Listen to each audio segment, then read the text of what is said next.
Cheery afternoon, everyone. Welcome to our another lecture. आपको पता है कि हमने एक ज्योग्राफी की सीरीज चलाई है। यहाँ पर हम अपने कॉम्पिटिटिव एग्जाम में ज्योग्राफी रिलेटेड जितने भी टॉपिक आते हैं उन सबको हम डिटेल में यहाँ पर डेप्थ में स्टडी करते हैं और फिर उसके बाद उनके कुछ क्वेश्चन सॉल्व करते हैं। ठीक है, तो अगर आप यहाँ पर नए हैं और ये पहला लेक्चर आपका है तो आप पहले क्या करिए कि इसके पहले 3 और वीडियोस आ चुकी हैं तो आप उनको जाकर देख कर आइए। ठीक है, ताकि क्या होगा कि आपका है ना फ्लो नहीं टूटेगा और सीक्वेंस वाइज आप चीज़ें पढ़ पाएंगे। ठीक है, तो आप पहले वो देख लेना, उसके बाद यहाँ से आप कंटिन्यू करना। ओके, चलो। और बाकी लोग आप क्या करेंगे, मैं अपने स्पीड पर बोलूँगी, अपने पेस पर बोलूँगी, आप स्पीड को ज़्यादा या फिर कम करके जैसे आपको ठीक लगे वैसे आप देख लेना।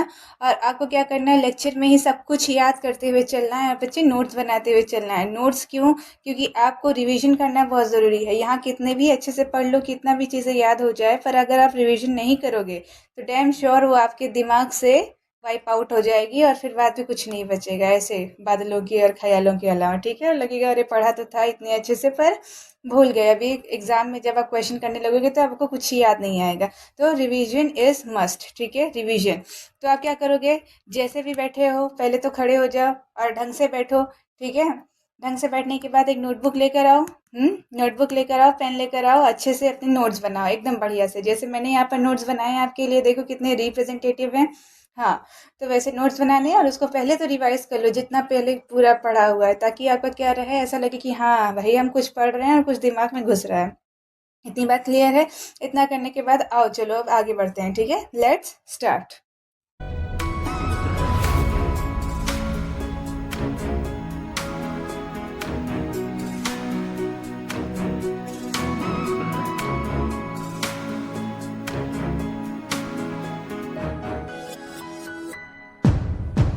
तो आ गए आप लोग?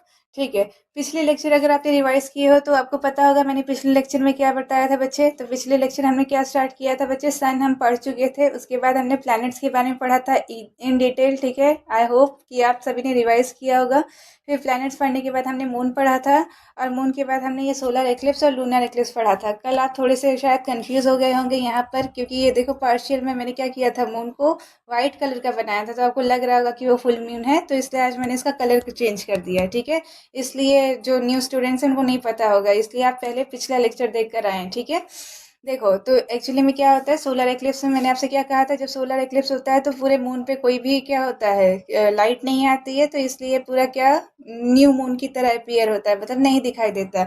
और ये देखो मैंने क्या बनाया था, यहाँ पर रेड कलर का मून था, फिर आप कंफ्यूज हो रहे थे कि मैं लूनर एक्लिप्स में रेड कलर का दिखता है कि सोलर एक्लिप्स में। तो अब यहाँ पर थोड़ा क्लियर होगा बच्चे कि टोटल जब होता है, टोटल रिकॉल करो जल्दी से कि टोटल सोलर एक्लिप्स कब होता है। हाँ, रिकॉल कर लिया। अब देखो क्या होता है, हर एक सोलर एक्लिप्स पे हमेशा न्यू मून रहेगा, और ये देखो ये पीछे का ये क्या विजिबल है, हमेशा क्रोमोस्फियर विजिबल होगा, और मून क्या एकदम ब्लैक कलर का दिखाई देगा, मतलब दिखाई ही नहीं देगा। ठीक है, और ब्लड मून आपको पता है ना, ब्लड मून कब मिलेगा, जब ये आपका जो मून है और मून पे जब टोटल लूनर एक्लिप्स होगा तब क्या होगा कि ये सन की लाइट पूरी तरीके से यहाँ आ नहीं पाएगी, बेंड होकर आएगी, और बेंड होकर जो कुछ थोड़ी बहुत लाइट आएगी उसको रिफ्लेक्ट करेगा, और फिर इसलिए वो थोड़ा थोड़ा रेड कलर का दिखाई देगा, इसलिए हम उसको क्या बोल देंगे बच्चे, ब्लड मून। ठीक है, इतना तक मुझे लगा कि शायद डाउट रह सकता है, तो मैंने आज इसको दोबारा से आपको करवा दिया। ठीक है, टाइड्स के बारे में हम पढ़ चुके हैं, आज अपना लेक्चर चालू करते हैं, that is ISRO and space agency. आप बच्चे इसरो के बारे में बहुत सुने होंगे। ठीक है, अगर आपने थोड़ा भी न्यूज़ देखते हो और आप थोड़ा भी स्पेस से रिलेटेड, मतलब अपने आप को स्पेस से रिलेटेड रखते हैं और आपको थोड़ा सा उसमें इंटरेस्ट है, तो इसरो तो आपका एकदम मतलब पता ही होगा। ये क्या है बच्चे, हमारा इंडियन स्पेस रिसर्च ऑर्गेनाइजेशन। ठीक है, ये बच्चे ये बहुत खास इंस्टीट्यूट है, मेरी तो वन ऑफ द फेवरेट है। ठीक है, ये एक इसरो और एक डीआरडीओ। ठीक है, ये हमारे भारत में दो ऐसे इंस्टीट्यूट्स हैं जिनके दम पे हमारा भारत एकदम बोलते हैं ना, क्या उसको बोलते हैं, महान भारत और विकसित भारत बनने की कोशिश करता है। ठीक है, फिर भी इन दोनों ही इंस्टीट्यूट्स को इतने फंड नहीं प्रोवाइड किए जाते जितना इनको करना चाहिए। चलो वो बात की बात है, हम लोग अपने टॉपिक पे आते हैं। हम क्या पढ़ेंगे बच्चे, इसरो के बारे में और भी बहुत सारी जो स्पेस एजेंसी होती है वो। मिस ज्योग्राफी का ही ये पार्ट है क्या बच्चे? नहीं, ये ज्योग्राफी का पार्ट नहीं होता है। इसको हम स्टैटिक जीके में पढ़ते हैं, लेकिन और ज़्यादातर इसको करंट में ही पढ़ते हैं, ठीक है। लेकिन इससे बहुत क्वेश्चन पूछे जाते हैं, मतलब बहुत। तो अभी आपको क्या है, अभी अभी आपने पूरे स्पेस के बारे में पढ़ा है, तो इसलिए अगर आपको मैं यहीं पर पढ़ा दूँ तो आपका ये टॉपिक अच्छे से क्लियर हो जाएगा। इसलिए मैंने ज्योग्राफी के सीरीज़ के इस बीच में ही ये वाला टॉपिक लिया है। देखा जाए तो ज्योग्राफी से ही रिलेटेड है, पर लोग इसे स्टैटिक में पढ़ाते हैं, मैं इसे ज्योग्राफी में ही पढ़ाऊंगी, ठीक है। बात क्लियर है? आ जाओ, ठीक है। चलो स्टार्ट करते हैं। तो सबसे पहले इसरो को जानने से पहले तो हमें ये जानना पड़ेगा बच्चे, हाँ ये देख लो एकदम मोटा तौर से, इसरो क्या है बच्चे? हमारे यहाँ की स्पेस ऑर्गेनाइजेशन है। ये क्या करती है? स्पेस में सैटेलाइट्स को भेजने का काम करती है। स्पेस में सैटेलाइट्स क्यों जाते हैं, क्या नीड होती है, ये सब आप थोड़ा बहुत जानते होंगे। नहीं जानते तो मैं आपको बताऊंगी, ठीक है। चलो, सबसे पहले तो हम बात करते हैं कि जो सैटेलाइट जाती हैं वो स्पेस में रहती कहाँ है। कहीं पे भी भाग जाती हैं ऐसे स्पेस में, कि स्पेस तो कितना बड़ा होता है, तो कहाँ जाती हैं? तो बच्चे, जो सैटेलाइट हम यहाँ से लॉन्च करते हैं ना, वो स्पेस में जाने के बाद जो अर्थ होता है उसी के अराउंड चक्कर काटती हैं एक फिक्स ऑर्बिट में। मैंने आपको मून के बारे में पढ़ाया था बच्चे। मून क्या है? अर्थ की एक नेचुरल सैटेलाइट है।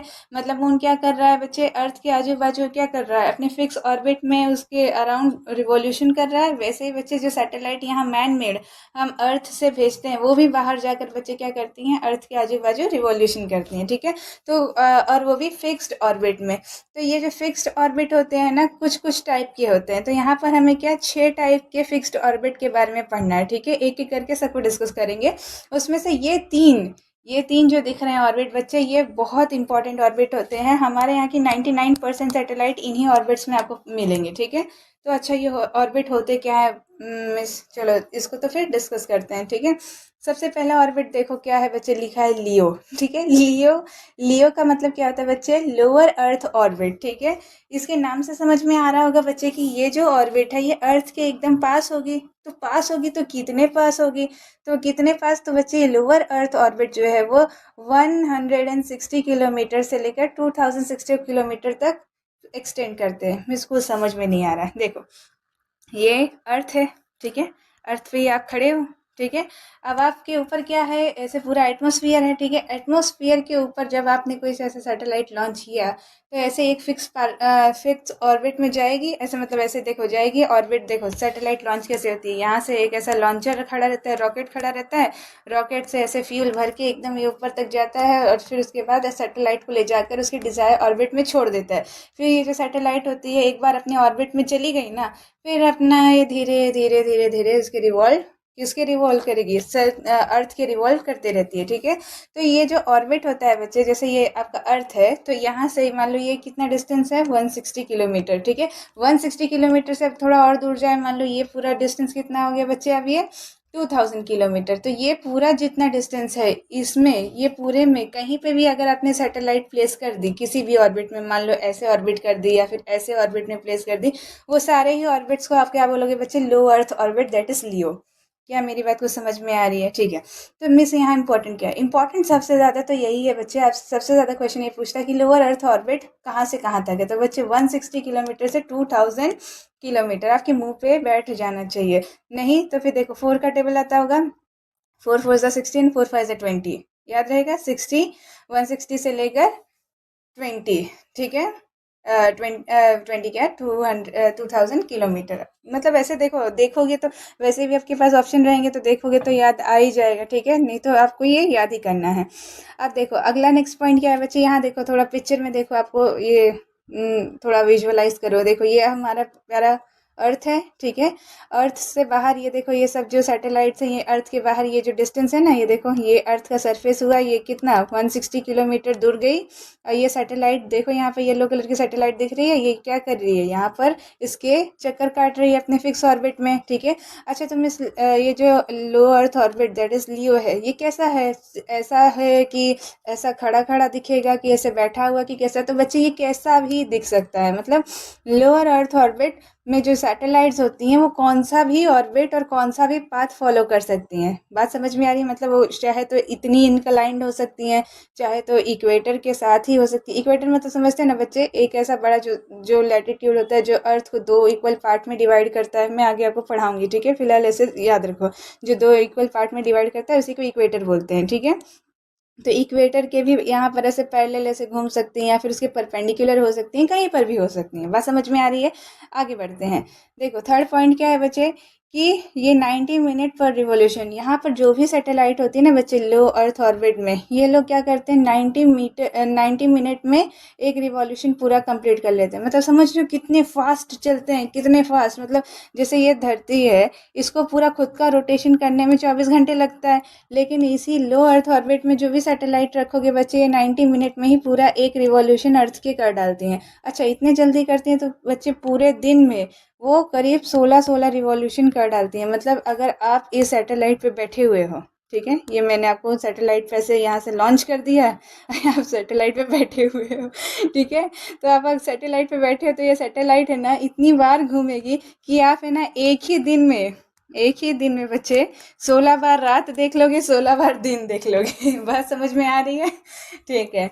अब कोई भी अगर क्लास में मस्ती करता हुआ दिखा तो इसी सैटेलाइट पे बिठा कर लॉन्च कर देना है, फिर देखते रहना 16 बार दिन और 16 बार रात, ठीक है। याद रहेगा बच्चे? तो लो अर्थ ऑर्बिट का ये बहुत इंपॉर्टेंट है बच्चे क्वेश्चन, कि ये एक दिन में कितना रिवॉल्यूशन करता है, ठीक है। तो ये एक दिन में 16 रिवॉल्यूशन करता है, तो 16 बार दिन होती है, 16 बार रात होती है। अच्छा तो मिस, इस ऑर्बिट में अगर मैंने कौन सा भी सैटेलाइट रखा तो सब ऐसे ही बिहेव करेंगे? हाँ बच्चे सब ऐसे ही बिहेव करते हैं। तो हमारी जो 99% सैटेलाइट है वो सब क्या ऐसे ही बिहेव करती है? सब 16 बार दिन 16 बार रात, हाँ होता है, ठीक है। उनका रिवॉल्यूशन पीरियड बहुत ज़्यादा, मतलब बहुत फास्ट होता है, ठीक है। ये याद रहेगा बच्चे, ये 3 पॉइंट बहुत इंपॉर्टेंट है, ठीक है। अब ये इक्का दुक्का पॉइंट्स है लेकिन ये भी याद रखना है। अच्छा यहाँ पर स्पीड भी देख लो बच्चे, स्पीड भी कभी कभी पूछता है स्पीड कितना है, तो 7.8 किलोमीटर पर सेकेंड। यानी ये जो सैटेलाइट है वो कितनी जल्दी कितनी स्पीड से रिवॉल्व करती है? 7.8 किलोमीटर पर सेकेंड। कैसे याद रखोगे बच्चे? देखो 16 रिवॉल्यूशन था, देखो 6 7 8, ठीक है। ऐसे ऐसे थोड़ा सा रिलेट करके रखो, ठीक है। 16 रिवॉल्यूशन और उनका जो स्पीड है वो कितना? 7.8, 7 के बाद 8 किलोमीटर पर सेकेंड, याद रहेगा? ओके चलो अब यहाँ पर देखो, ये इसका क्या शेप कैसा होता है बच्चे? तो हर ऑर्बिट का शेप कैसा होता है? सर्कुलर ही होता है, ठीक है, ये तो आपको पता भी होगा। अच्छा सबसे इम्पोर्टेंट यहाँ पर एक और चीज़ आती है क्या, कि ये ये जो स्काई में कैसे दिखती होंगी बच्चे? जब आप यहाँ पर बैठ के कभी फ़ोन से बाहर निकल के टेलीस्कोप से देखोगे तो क्या होगा बच्चे टेलीस्कोप से आप जब भी ये सैटेलाइट्स देखोगे तो ये दिखेंगी कैसे बच्चे? तो ये स्काई में मूव होते हुए दिखेंगे। मतलब कहने का मतलब जैसे आप यहाँ से देख रहे हो तो ये स्टेशनरी एक ही जगह नहीं दिखेंगे। आपको पता चलेगा कि अभी ये यहाँ थी, थोड़ी देर में वहाँ चली गई, फिर थोड़ी देर में वहाँ चली गई। क्यों बच्चे? क्योंकि इनका स्पीड ही इतना ज़्यादा है, इनको एक दिन में पूरा 16 बार रोटेशन करना पड़ता है। समझ में आ रही है? तो ये कैसे होती है? Moving in the sky nature की अपीयर होती हैं, ठीक है। फॉलो डिफरेंट पाथ, मतलब कौन से भी एंगल पे इंक्लाइंड हो सकती हैं, मतलब कैसा भी आपको जहाँ मन करे वहाँ प्लेस करवा दो। मान लो आपको यहाँ रशिया के बारे में, रशिया के ऊपर सैटेलाइट डालनी है तो यहाँ ऐसे वाले ऑर्बिट में डलवा दो, तो ये ऐसे रशिया के ऊपर ऊपर और यहाँ से घूमता रहेगा। आपको अर्थ भारत, हमारे प्यारे भारत पे करनी है तो ऐसे ऐसे करवा दो। मतलब समझ में आ रहा है ना? बहुत सारे पाथ में इसको प्लेस कर सकते हैं, कोई ऐसा फिक्स नहीं है। मैं इतना क्यों इस पे जोर दे रही हूँ कि कोई ऐसा फिक्स नहीं है, क्योंकि आगे वाले जो दो ऑर्बिट हैं बच्चे ये फिक्स नेचर के ही हैं, ठीक है। चलो आ जाओ, स्पीड की बात हमने कर ली, ठीक है। अच्छा मिस, तो ये सैटेलाइट यूज़ किस चीज़ के लिए होती है बच्चे? तो ये इमेजिंग देखो इमेजिंग ब्रॉडबैंड के लिए, या फिर जीपीएस के लिए, और या फिर हबल टेलीस्कोप। आपको पता है हबल? मैंने आपको बताया था। अच्छा बताओ हबल कहाँ सुना है आपने? एडविन हबल करके कोई सुना है? जल्दी से मुझे कमेंट करके बताओ इसने कौन सी थेरी दी थी, ठीक है। याद आ रहा है कुछ थेरी? हाँ चलो मुझे कमेंट करके बताना, ठीक है। और यहाँ पर क्या है बच्चे? आईएसएस के बारे में आपको आगे मैं अच्छे से बताऊंगी। इसको आईएसआई मत समझना बच्चे, ये टेररिस्ट ऑर्गेनाइजेशन है, ये इंटरनेशनल स्पेस स्टेशन है। बात समझ में आ रही है? ठीक है। तो ये क्या है जो आईएसएस है, जो इंटरनेशनल स्पेस स्टेशन है, जो कि 5 एजेंसी ने मिल के बनाया। आगे हम पूरा डिस्कस करने वाले हैं इसके बारे में। तो ये भी कहाँ रखा है बच्चे? इसी लो अर्थ ऑर्बिट पे रखा है। आपने अभी अभी न्यूज़ में सुना होगा शुभांशु शुक्ला के बारे में। ये गए थे अभी इंटरनेशनल स्पेस स्टेशन में 25 जून को, है ना, 18 दिन तक वहाँ पर रहे थे। कुछ वो पानी वाले बियर के साथ एक्सपेरिमेंट्स भी किया था, याद समझ में आ रहा है? तो वो भी यहाँ पर ही गए थे। कहाँ गए थे बच्चे? इंटरनेशनल स्पेस स्टेशन पे। चलो, तो ये और ये इमेजिंग ब्रॉडबैंडिंग ये सारी अलग अलग सैटेलाइट्स भी यहीं पर रखी रहती है, ठीक है। आगे, most common as cheap launch, ठीक है। मतलब ये बहुत कॉमन इसलिए बच्चे क्योंकि ये देखो, ये बहुत अर्थ के पास ही है ना, ज़्यादा दूरी पे नहीं है, तो इसको लॉन्च करने के लिए ज़्यादा फ्यूल भी नहीं खर्चा करना पड़ता है। अभी मैं आपको रॉकेट लॉन्च के बारे में बताऊंगी कि सैटेलाइट लॉन्च कैसे होती है वगैरह, तो मैं आपको वहाँ पर बताऊंगी फ्यूल कैसे खर्चा होता है कैसे नहीं। तो जितना पास आपको अर्थ के जाओगे उतना कम फ्यूल लगेगा। एकदम आप बाइक की तरह समझ लो बच्चे, बाइक से अगर कम डिस्टेंस पे जाओगे तो कम फ्यूल लगेगा, ज़्यादा जाओगे तो ज़्यादा फ्यूल लगेगा। तो इसलिए क्या है, ये कम डिस्टेंस पे है इसलिए चीप लॉन्च हो जाते हैं। अच्छा, यहाँ पर लॉन्च करने के लिए कौन कौन से रॉकेट बच्चे हमेशा याद रखो, आप हो, ठीक है। आपको एक जगह से दूसरी जगह जाना है तो आप जिसका यूज़ करोगे, मतलब ये ऐसे बाइक रहेगी, बाइक का यूज़ करोगे ना, तो ये जो बाइक हो गई ना, इसी को बोलते हैं बच्चे रॉकेट, ठीक है। और आप जो उसके ऊपर बैठे हो तो आप क्या हो? सैटेलाइट। मेन तो आप हो, है ना। और ये तो बस एक मीडियम है आपको वहाँ ए पॉइंट से बी पॉइंट तक पहुँचाने का। तो पता चलता है कि रॉकेट और सैटेलाइट के बीच में डिफरेंस क्या होता है। रॉकेट बाइक होती है, उसके अंदर सैटेलाइट होती है, मतलब उसके अंदर आप जैसे कार कार होती है एक पूरे व्हीकल, है ना, इसलिए हम लोग रॉकेट को लॉन्च व्हीकल भी बोलते हैं, ठीक है। और उस व्हीकल के अंदर कौन बैठा रहता है? आप। और वैसे ही रॉकेट के अंदर क्या बैठा रहता है? सैटेलाइट, ठीक। तो कौन कौन से रॉकेट होते हैं जो इन तरीके के सैटेलाइट को लॉन्च करने के लिए यूज़ होते हैं, जो लोअर अर्थ ऑर्बिट में जाकर छोड़ देते हैं? तो बच्चे, ये फ्लैंकल 9 करके एक रॉकेट है, और ये जो है ना, ये स्पेस एक्स का रॉकेट है। स्पेस एक्स आप जानते होंगे, इलॉन मस्क है, इलॉन मस्क का नाम सुना होगा, इलॉन मस्क। ये यूएसए से बिलोंग करता है, प्राइवेट प्राइवेट कंपनी है बच्चे। और एक है हमारा यहाँ का जो रॉकेट है, SSLV, small satellite launch vehicle. बच्चे, एलवी का, एलवी कहीं पर भी दिखेगा ना तो आप समझ जाना वो लॉन्च व्हीकल की बात कर रहा है। व्हीकल मतलब समझ रहे हो ना, कार के जैसा, ठीक है। कार आपको ए पॉइंट से बी पॉइंट तक ले जाएगी, वैसे लॉन्च व्हीकल आपको अर्थ से आपके डिजायर ऑर्बिट तक लेकर जाएगा, ठीक है।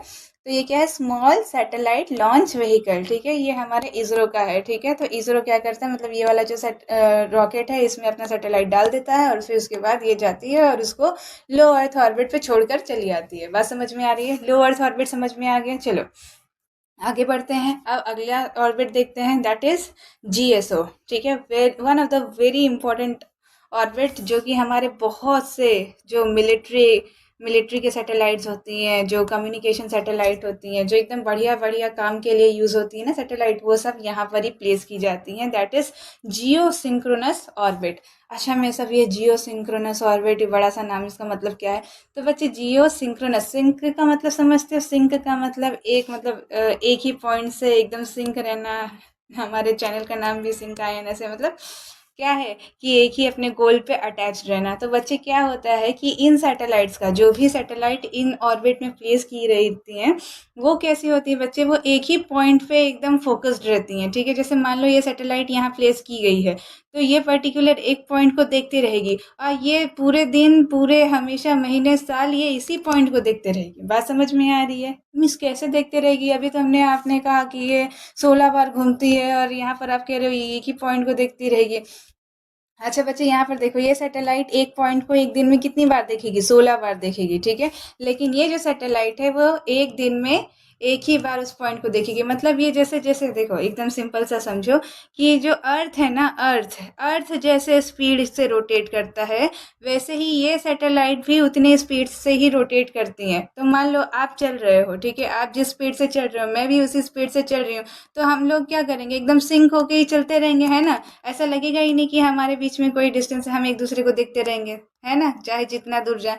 तो वैसे ही बच्चे, क्या होता है, जियो सिंक्रोनस ऑर्बिट एक ऐसा ऑर्बिट होता है जहाँ पर जो ऑर्बिटर स्पीड होती है किसी भी सैटेलाइट की, जो भी उसमें प्लेस की रहती है, वो कितनी होती है बच्चे? 24 आवर्स की। अगर नहीं समझ में आए, एकदम सिंपल शब्दों में कैसा होता है कि ये ऐसा ऑर्बिट होता है कि अगर कोई चीज़ को यहाँ पर प्लेस कर दो तो एकदम ऐसा ही चलेगा जैसे कि ये धरती चल रही है। मतलब धरती भी अपने एक चक्कर मारने में कितना 24 आवर्स लगाती है, तो ये भी अपने एक चक्कर मारने में 24 आवर्स लगाएगी। तो इससे मिस फ़ायदा क्या होगा? इससे फ़ायदा ये होगा बच्चे कि अगर हमें किसी एक पॉइंट के ऊपर ही नज़र रख के उसका डेटा कलेक्ट करना है, तो हम क्या करेंगे? जियो सिंक्रोनस ऑर्बिट उसी पॉइंट के उसी पॉइंट के हिसाब से छोड़ देंगे ये सैटेलाइट, और ये सैटेलाइट इसी को ऐसे टुकुर टुकुर ताकते रहेगी। ये जहाँ जहाँ अर्थ जाएगी वहाँ वहाँ, जहाँ जहाँ तू वहाँ वहाँ मैं, ये कैसे ना, जहाँ तू है वहाँ मैं हूँ, मेरे दिल की तू धड़कन है। ठीक है, अगर गाना नहीं पसंद आए तो इट कैन बी इग्नोर्ड। ठीक है, आगे आगे बढ़ते हैं। देखो कैसा होगा, अब यहाँ पर ध्यान देते हैं। जियो सिंक्रोनस ऑर्बिट समझ में आ रहा है आपको क्या? जेएसओ, अरे जीएसओ, जेएसओ जानते होगे ना आप। ठीक है, तो जीएसओ जो होती है जियो सिंक्रोनस ऑर्बिट। अब ये क्या है बच्चे, इसका सबसे इम्पोर्टेंट क्वेश्चन क्या कि ये कितने दूर है, मतलब कि ये जो, जैसे जो लियो था, लियो को आप क्या कर रहे थे, 160 से लेकर 2000 किलोमीटर कहीं पे भी छोड़ दे रहे थे, वो सब लो अर्थ ऑर्बिट भी था। लेकिन इसको एक पर्टिकुलर ही डिस्टेंस पे छोड़ना पड़ता है, और इसी डिस्टेंस पे जो भी ऑर्बिट रहता है वो क्या करता है वहाँ पर, ये क्या करता है, 24 आवर्स के हिसाब से अपना ऑर्बिट कंप्लीट करता है। ठीक है, तो वो डिस्टेंस क्या है मिस, तो डिस्टेंस क्या है, 35 था, तेरी बाप रे, मैंने यहाँ पर डालना चाहिए था। ठीक है, तो 3,57,866 किलोमीटर। इसको याद कैसे रखें, इसका एक सिंपल ट्रिक है बच्चे। देखो आपको 7 के टेबल पता होगा, 35 किसके 5 से आता है बच्चे, 7 के 5 से, तो ये याद रहेगा। 35 के बाद क्या आएगा, 7 आएगा। ठीक है, और 7 के बाद हमेशा 8 आता है, तो समझ में आता है क्या, हमने यहाँ पर भी देखा था 7 के बाद 8, तो 35 7 जा। ठीक है, कुछ समझ में आ रहा है, देखिए, देखो 35 7 जा, और उसके बाद 8 रहेगा, और यहाँ पर क्या है कि 6, जो 3 है उसका क्या डबल है, 6, और 6 कितनी बार है, 2 बार। तो समझ में आ रहा है, ऐसे थोड़े नंबर्स के साथ खेलोगे ना, और खेल के ऐसे याद रखोगे ना, तो आपको थोड़ी दिन तक याद रहेगा। मतलब कैसे हमने किया था, आप देखो, बिना देखे लिखो, 35, 35 किसके टेबल में आता है बच्चे, 7, 7 के बाद क्या आता है, 8, और 8 के बाद क्या आएगा बच्चे, 2 6, क्योंकि वो 6 का, अरे 3 का डबल है। याद रहेगा ये डिस्टेंस, याद रहेगा क्या, वापस एक बार लिखो। 35 किसका, किसके टेबल में आता है, 7, 7 के बाद क्या आता है, 8, और 3 का डबल कितना होता है, 6, तो 6 6। याद रहेगा, ये जो किलोमीटर है बच्चे, ये किसका है बच्चे, जियो सिंक्रोनस ऑर्बिट का। ठीक है, तो जियो सिंक्रोनस ऑर्बिट जो होती है वो अर्थ से कितनी दूर होती है बच्चे, तो 35 7 8 6 6 किलोमीटर। याद रहेगा। यहाँ देखो, यहाँ पर लिखा भी है, any orbit with orbital speed of 24 hours. वही मैंने आपसे बताया कि जो भी कोई भी, अच्छा ये भी किस, एनी ऑर्बिट का मतलब बच्चे कि उतने डिस्टेंस पे ले जाकर आप कौन से भी एंगल में इंक्लाइन कर दो। आपको ऐसे देखना है, ऐसे इंक्लाइन हो जाओ, ऐसे देखना है तो ऐसे सैटेलाइट ले जाओ। ठीक है, ऐसे देखना है तो ऐसे भी सैटेलाइट ले जाओ, यानी कौन से भी एंगल में जाकर उसको इंक्लाइन कर दो। ठीक है, आगे देखते हैं, इसका भी क्या होगा बच्चे, सर्कुलर पाथ होगा या तो एलिप्टिकल होगा, ये तो आप जानते हो। ठीक है, ये कैसे चलते हैं बच्चे, जैसे ये देखो, ये क्या है, अपना जो लियो था, लियो में जो भी सैटेलाइट रखोगे तो वो स्काई में से मूव करते हुए दिखेगी।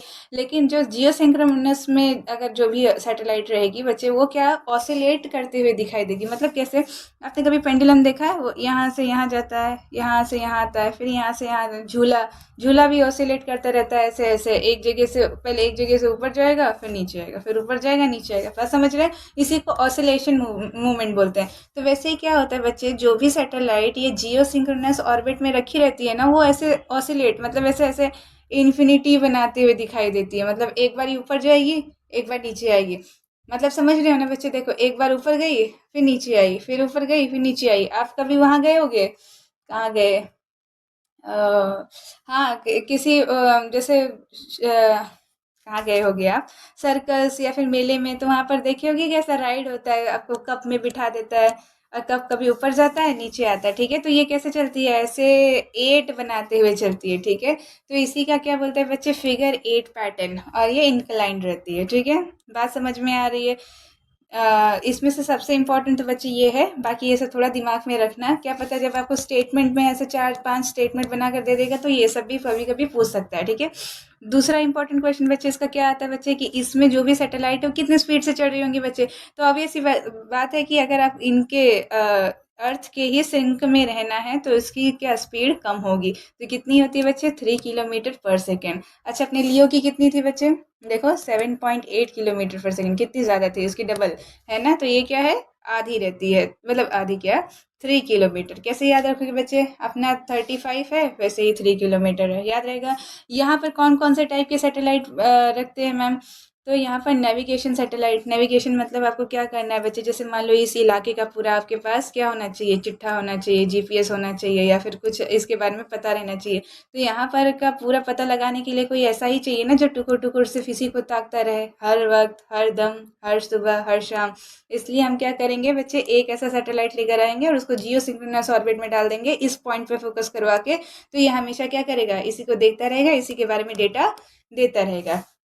समझ में आ रहा है। नेविगेशन के लिए रीजनल सैटेलाइट्स है ना, एक पर्टिकुलर रीजन के बारे में अगर नज़र रखनी है तो ठीक है। चलो, दूसरा क्या होता है बच्चे, ये हाई कॉस्ट। हाई कॉस्ट क्यों बच्चे, देखो कहाँ 160, कहाँ ये 3,57,000। तो बच्चे इतनी दूर जाने के लिए उतना पेट्रोल भी तो चाहिए, उतना फ्यूल भी तो चाहिए, इसलिए क्या होती है, हाई कॉस्ट हो जाता है। मतलब इसको लॉन्च करने में हाई कॉस्ट आता है। इसको लॉन्च करने वाले रॉकेट कौन है बच्चे, तो आपको क्या है, जैसे आपको पास में ही कहीं जाना है तो आप साइकिल से भी जा सकते हो, लेकिन मान लो आपको गाँव जाना है तो गाँव तो साइकिल से जाओगे नहीं, तो उसके लिए एक बड़ा रॉकेट चाहिए होगा, है ना। मतलब रॉकेट में ऑब्वियस सी बात बैठ के आप नहीं जाओगे गाँव, मतलब आपको ट्रेन व्रेन चाहिए होगा। लेकिन जब आप अब आपको तो पता ही है ना, गगनयान मिशन आ रहा है जिसमें लोगों को भी भर के ऐसे स्पेस में छोड़ दिया जाएगा, फिर वो वहाँ अनंत लूप में घूमते रहे, ठीक है। तो उसके लिए क्या होता है बच्चे, बड़ा रॉकेट होता है। तो बड़ा रॉकेट का क्या नाम है बच्चे, GSLV, है ना। इसके नाम से ही पता चल रहा है बच्चे, क्या, जियो सिंक्रोनस ऑर्बिट में डालने वाला सैटेलाइट लॉन्च व्हीकल, ठीक है, याद रहेगा। इसके लिए क्या है, SSLV स्मॉल है तो स्मॉल के लिए, और ये GSLV मतलब बड़ा, मतलब जियो सिंक्रोनस में डालने वाला, ठीक है। चलो, ये GSO क्लियर है। अच्छा, अब GEO पे आते हैं, ठीक है। जियोग्राफी एकदम एकदम बढ़िया, GEO, ठीक है। तो ये क्या है बच्चे, इसका नाम क्या है, geostationary earth orbit. Miss, इन दोनों में फर्क क्या है, दोनों एक ही जैसे दिख रहे हैं। तो बच्चे ये इसका बच्चा है, समझ में आ रहा है। जैसे आपकी मम्मी है, आप उनके बच्चे हो, तो आप दोनों एकदम रिसेंबल करोगे, है ना। जैसे जैसे मम्मी के अंदर होगा स्वभाव, वैसे वैसे थोड़ा बहुत आपके अंदर भी होगा। तो वैसे ही बच्चे, जियो सिंक्रोनस का ही एक ऐसा ब्रांच है, मतलब एक ऐसा जियो सिंक्रोनस के ही अंदर आता है ये ऑर्बिट, जियो स्टेशनरी अर्थ ऑर्बिट। तो जैसे मैंने आपको बताया था बच्चे, जियो सिंक्रोनस क्या होगा, ये इतने ही डिस्टेंस पे, 35 वाले इतने डिस्टेंस पे, इसको किसी भी एंगल पे आप क्या कर सकते हो, इंक्लाइन करके रख सकते हो अपना सैटेलाइट। लेकिन जियो स्टेशनरी ऑर्बिट, जो अर्थ ऑर्बिट है ना, ये एक पर्टिकुलर ऑर्बिट है, और जो कि यही है, देख रहे हो ये। इसमें खास क्या है बच्चे, सोचो, आप सोचो। खास यही है बच्चे कि आपको मैंने बताया था यहाँ इक्वेटर है ना। तो जियो स्टेशनरी अर्थ ऑर्बिट एक ऐसा फिक्स्ड ऑर्बिट है, जियो सिंक्रोनस वाला ही एक ऐसा फिक्स्ड जियो सिंक्रोनस ऑर्बिट है, जो कि ये जो इक्वेटर है ना, इसी के पैरेलल होता है। कुछ बात समझ में आ रही है। तो आपसे कोई पूछे बच्चे कि ये बताओ जियो सिंक्रोनस ऑर्बिट क्या होता है, तो जियो सिंक्रोनस ये होता है कि आप 3 लाख, ये इतने इतने डिस्टेंस वाले पे कोई भी ऑर्बिट किसी भी इंक्लिनेशन में ले लो, वो सब जियो सिंक्रोनस होते हैं, जियो सिंक्रोनस ऑर्बिट होते हैं। लेकिन अगर आपसे पूछे जियो स्टेशनरी अर्थ ऑर्बिट कौन सा है, तो वो एक ऐसा स्पेशल टाइप का जियो सिंक्रोनस ऑर्बिट है, जो ऑर्बिट एकदम अर्थ के इक्वेटर के पैरेलल है। समझ में आएगा। देखो यहाँ मैंने लिखा है, fixed at equator orbital period 24 hours लिखना है, या 2 आवर्स है, 24 आवर्स, ठीक है। मतलब ये क्या है बच्चे, इन दोनों में एकदम मेजर डिफरेंस यही है, बाकी ये दोनों सेम ही है क्योंकि ये इसका बच्चा ही है ना। तो इसमें सिर्फ एक ही है कि ये वाला फिक्स्ड होता है, ये यही वाला ऑर्बिट जो होता है, मतलब बहुत सारे जो जियो सिंक्रोनस ऑर्बिट हैं उसमें से ये जो फिक्स्ड है, जो इक्वेटर के पैरेलल चलता है, इसी ऑर्बिट को क्या बोलते हैं बच्चे आप, जियो स्टेशनरी अर्थ ऑर्बिट। क्या ये बात क्लियर है? क्लियर है। तो ठीक है, बाकी सब एकदम सेम होगा। देखो ये भी कितने डिस्टेंस पे रखा रहता है, 35, 7 लिखो एक बार, 7, 8 और फिर 6, है ना। तो ये भी उतने पे रहेगा। ये क्या है, इसका क्या ये है स्पेशलिटी की, ये fixed at equator orbital speed इसकी 24, इसकी भी ऑर्बिटल स्पीड 24 आएगी, आवर्स आएगी। तो ये क्या करेगा बच्चे, इसकी खासियत क्या होगी, यहाँ पर जो भी सैटेलाइट प्लेस्ड होगा ना, वो एक पर्टिकुलर पॉइंट को क्या करेगा, ऐसे टुकुर टुकुर निहारते रहेगा, है ना। जैसे जैसे जैसे अर्थ जाएगा वैसे वैसे ये भी साथ में जाएगा, और ये इक्वेटर पे जो भी पॉइंट्स आएंगे, मतलब जहाँ पर भी उसको डिस्टेंस में प्लेस किया जाएगा, वो उसको क्या करेगा, देखते रहेगा। अच्छा, तो ये सैटेलाइट्स का, ये वाले ऑर्बिट का यूज़ ज़्यादा कौन करता होगा, तो बच्चे वो देश ज़्यादा इसका यूज़ करते होंगे जो कि सीधा सीधा इक्वेटर पर पड़ते होंगे, जैसे कि इंडिया। मतलब इंडिया जो है वो इक्वेटर पे नहीं पड़ता है, ठीक है, लेकिन जस्ट इंडिया के नीचे से इक्वेटर जाता है, ठीक है। तो ये जियो सिंक्रोनस वहाँ पर लगाते हैं सैटेलाइट, ठीक है। बात समझ में आ रही है। चलो आगे बढ़ते हैं। ये क्या है, सर्कुलर होता है, और ये एक टाइप ऑफ JSO है, अरे GSO। समझ में आ रहा है। अगर आपसे कोई पूछे क्या हर क्या हर जियो स्टेशनरी अर्थ ऑर्बिट एक जियो सिंक्रोनस ऑर्बिट होता है? जी हाँ, होता है। लेकिन क्या हर जियो सिंक्रोनस ऑर्बिट एक जियो स्टेशनरी हो सकता है? नहीं, एक ही पर्टिकुलर टाइप का होगा जो कि क्या इक्वेटर के पैरेलल होगा। आई होप सो इतना तक आपको क्लियर है। ठीक है, आगे बढ़ते हैं। देखो ये कैसा होगा, सर्कुलर होगा, हो गया। स्टेशनरी होगा, स्टेशनरी मतलब समझते हो, रुका हुआ। ऐसा लगेगा, ये पॉइंट से देखोगे ना तो ऐसा लगेगा कि ये हर वक्त आपको देख रहा है। क्यों? क्योंकि ये आपके ही साथ साथ चल रहा है। आपने देखा होगा मिसाइल जो होती है, मिसाइल को लॉन्च करते हैं तो अगर आपका क्या होता है, कभी कभी टारगेट हट भी जाता है तो मिसाइल भी उसके साथ चली जाती है। तो वो एक्चुअली में इसी सैटेलाइट को यूज़ करके लॉन्च की रहती है कि उसको क्या करता है, ये पर्टिकुलर टारगेट्स का कोऑर्डिनेट दे देता है। अब ये टारगेट कहाँ पर भी जाए, ये मिसाइल वहाँ वहाँ जाएगी। उसको जब तक मारेगी नहीं तब तक या तो वो खुद कहीं बढ़ जाए या तो टारगेट को खत्म कर देगी। बात समझ में आती है? चलो, जब हम डीआरडीओ पढ़ेंगे तो वहाँ पर मिसाइल्स के बारे में बढ़िया से पढ़ेंगे। ठीक है, चलो आगे आते हैं। देखो, appears to be fixed above a spot in the sky, है ना, एक स्पॉट के ऊपर ही स्काई में फिक्स दिखाई देती है। इसका भी स्पीड कितना होगा बच्चे? उतना ही, जिसका इतना है 3 किलोमीटर पर सेकेंड। ये किस लिए यूज होती है बच्चे?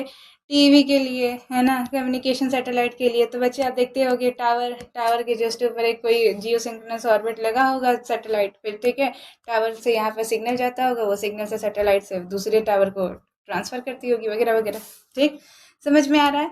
ये हाई कॉस्ट होता है। हाई कॉस्ट क्यों बचे? क्योंकि बहुत दूर तक जाना है। ठीक है, कौन कौन लेकर जाएगा? तो obvious सी बात है, जीएसएल भी लेकर जाएगा, एलएम भी लेकर जाएगा। अच्छा, इन सब के बारे में अभी हम बात करेंगे आगे, रॉकेट्स के बारे में। ठीक है, चलो ये आगे बढ़ते हैं। ये तीनों ऑर्बिट क्लियर है बच्चे? यही तीनों सबसे इंपॉर्टेंट है। ठीक है, फिर अब तो एकदम मतलब थोड़ा बहुत बस दिमाग में रखने वाले हैं। इतना क्लियर है, अच्छे से समझ में आ गया? आगे बढ़ते हैं। चलो, अब अगला कौन सा ऑर्बिट दिख रहा है बच्चे? Polar orbit, PO. पीओ करके नहीं लिखते हैं, पोलर ऑर्बिट इसे बोलते हैं। पोलर ऑर्बिट नाम से ही पता चल रहा होगा। अब एक ऐसा ऑर्बिट जो क्या करे, पोल की तरफ से चक्कर काटे। मतलब मुझे एक ऐसा सैटेलाइट चाहिए जो मुझे पोल पे ही बिठाना है, मतलब जैसे उसका पोल वाला ही ऑर्बिट चाहिए। तो हम क्या करते हैं, पोलर ऑर्बिट्स को यूज़ करते हैं। ठीक है, अब यहाँ पर क्या होता है बच्चे, ये कैसे, यहाँ पर जो सैटेलाइट रखी होती है वो क्या होती है, नॉर्थ टू साउथ चलती है। ठीक है, ऐसे अर्थ के पोल पे। ठीक है, ये किस लिए यूज़ होती है बच्चे? वेदरिंग के लिए या फिर मिलिट्री सैटेलाइट के लिए। आपको पता होगा कि बहुत सारे हमारे सियाचिन ग्लेशियर्स वगैरह हैं, वो सब क्या हैं, ऐसे ही थोड़े पोल की तरफ लोकेटेड हैं। तो उसको अच्छे से उस पर सर्वेलाइंस करने के लिए हम क्या करते हैं, पोलर ऑर्बिट पे अपनी कोई सैटेलाइट प्लेस कर देते हैं। ठीक है, ये देखो, ये जो फ्रैम है, फ्रैम वर्ड जो होता है ना बच्चे, फ्रैम कहीं आपको भी दिखे तो हमेशा ध्यान में देख जाना कि ये पोलर मिशन से ही रिलेटेड होता है। ठीक है, चलो यहाँ पर देखो, यहाँ ये इस ऑर्बिट में लॉन्च करने के लिए कौन सी व्हीकल लगता है, कौन सा लॉन्च व्हीकल लगता है? तो बच्चे पीएसएलवी, पीएसएलवी बहुत सेलिब्रेटेड रॉकेट है इसरो का। ठीक है, ये सिर्फ पोलर में ही नहीं, ये हर चीज़ में लॉन्च करने में यूज़ होता है। जहाँ जैसे होता है ना, एक कुछ था जिसमें जैसे पनीर खत्म है, क्या बनाऊँ, तो आलू डाल देती हूँ। फिर कहा कि इसमें क्या बैगन के साथ क्या पड़ेगा, कुछ नहीं है, तो आलू डाल देती हूँ। घर में खाना खत्म है, आलू डाल देती हूँ, आलू बना देती हूँ। अच्छा, इसमें थोड़ा नमक ज़्यादा हो गया, आलू डाल देती हूँ। तो वैसे बच्चे अपने यहाँ इसरो का जो ये रॉकेट है, बड़ा ही सेलिब्रेटेड रॉकेट है। कोई भी काम हो पीएसएलवी से करवा लो। ठीक है, तो इसका नाम क्या है बच्चे? Polar, polar satellite launch vehicle. समझ में आ रहा है? पीएसएलवी, पीएसएलवी के बारे में आगे पढ़ेंगे। अब ये देखो, एसएसओ है। एसएसओ का मतलब क्या? सन सिंक्रोनस ऑर्बिट। अब आपको ये सिंक्रोनस से पता चल रहा होगा, यानी अब सन को टुकुर टुकुर ताकेगा। इसमें बच्चे थोड़ा सा समझने वाली ये बात है कि देखो, मान लो ये क्या सैटेलाइट है? ठीक है, ये अर्थ के ऑर्बिट में ऐसा प्लेस किया गया, कि तो ऑर्बिट में प्लेस किया गया। अब ये अर्थ जो है वो सन के चक्कर काटता है। ठीक है, और अब क्या होता है बच्चे, सन की स्टडी करने के लिए कि सन का बिहेवियर कैसा है, हम क्या करते हैं, एक फिक्स्ड पॉइंट लेते हैं। ठीक है, एक फिक्स्ड पॉइंट पे क्या करता है ये सैटेलाइट भी, जैसे मान लो एक फिक्स टाइम है और ये फिक्स पॉइंट है, उस फिक्स टाइम पे और उस फिक्स पॉइंट पे ये सैटेलाइट भी आती है और सन भी आता है हर दिन। मेरी बात समझो कैसे, ये देखो मैंने यहाँ लिखा होगा, sun and satellite visit the same fix spot at same time each day. है ना, मतलब हर दिन क्या होता है, ये सैटेलाइट भी घूम घुमा कर इसी पॉइंट पे आएगी उसी टाइम पे, और उसी टाइम पे सन भी घूम घुमा कर, मतलब सन तो नहीं, ये अर्थ भी घूम घुमा कर वहीं पर जाएगा जहाँ पर भी सन इसी पॉइंट को क्या कर रहा, फेस कर रहा। इससे फ़ायदा क्या होगा मिस? तो इससे फ़ायदा ये होगा बच्चे कि हम सन के मूवमेंट्स के बारे में जान पाएंगे। यहाँ से जो भी सोलर फ्लेयर्स वगैरह निकल रही होंगी वो कैसे आती हैं, कैसे उनके ऊपर इफेक्ट पड़ता होता है वो सब हम जान पाएंगे। क्यों? क्योंकि एक जगह जब हम फिक्स कर देते हैं ना, और फिक्स करने के बाद हम कोई चीज़ को पढ़ते हैं तो पढ़ने में आसानी होती है, मतलब उसके बारे में समझ में आ रहा है। ठीक है, समझ में आ रहा है। चलो फिर आगे बढ़ते हैं। देखो सन सिंक्रोनस ऑर्बिट है। अच्छा, ये कितने दूर पे इसका कितना होता है याद रखना है तो रखो, नहीं तो कोई बात नहीं बच्चे, फिर भी 800 किलोमीटर तक का होता है। फिक्स पोजीशन रिलेटेड टू सन, सन के रिलेटिव ये फिक्स पोजीशन पे रहता है। दोनों ही लोग एक ही टाइम पे एक ही पॉइंट को आकर फेस करते हैं। ठीक है, इससे हमें पता चलता है अरे कल तो सन ऐसे बिहेव कर रहा था, आज ऐसे बिहेव कर रहा है। समझ रहा है? इसको क्यों यूज़ करते हैं बच्चे? वही इन्वायरमेंटल मॉनिटर करने के लिए। ठीक है, हाँ, यहाँ लॉन्च करने के लिए कौन बच्चे? पीएसएलवी। जो भी खत्म है पीएसएलवी से काम चल जाएगा। यहाँ काम नहीं, पीएसएलवी डाल दो। ठीक है, आगे बढ़ते बच्चे। दूसरा वाला ऑर्बिट क्या है बच्चे हमारे पास? जीटीओ। जीटीओ क्या है? ये एकदम मतलब एकदम नया नया खोजा गया है मतलब इसरो के द्वारा। देखो कैसा था कि आप जब आपने वो मंगलयान मूवी देखी है, नहीं देखी है तो उसकी डॉक्यूमेंट्री देखी होगी। ठीक है, उसमें क्या करते हैं लोग कि उनके पास ज़्यादा फ्यूल नहीं होता है कि वो मार्स तक ऐसे डायरेक्टली अपनी सैटेलाइट भेजें, तो वो क्या करते हैं कि पहले उस सैटेलाइट को ऐसे क्या करते हैं, अपने गोल गोल घुमाते हैं थोड़ा सा फ्यूल देके, फिर वो जब तक यहाँ आता है ना तो उसको थोड़ा और फ्यूल देते हैं, तो ऐसे ये क्या करता है, थोड़ा एक्सलरेट कर जाता है और दूसरे ऑर्बिट में चला जाता है। फिर जब ये घूम के यहाँ आता है तो फिर इसको थोड़ा सा एक्सलरेट करते हैं तो फिर ये आ जाता है।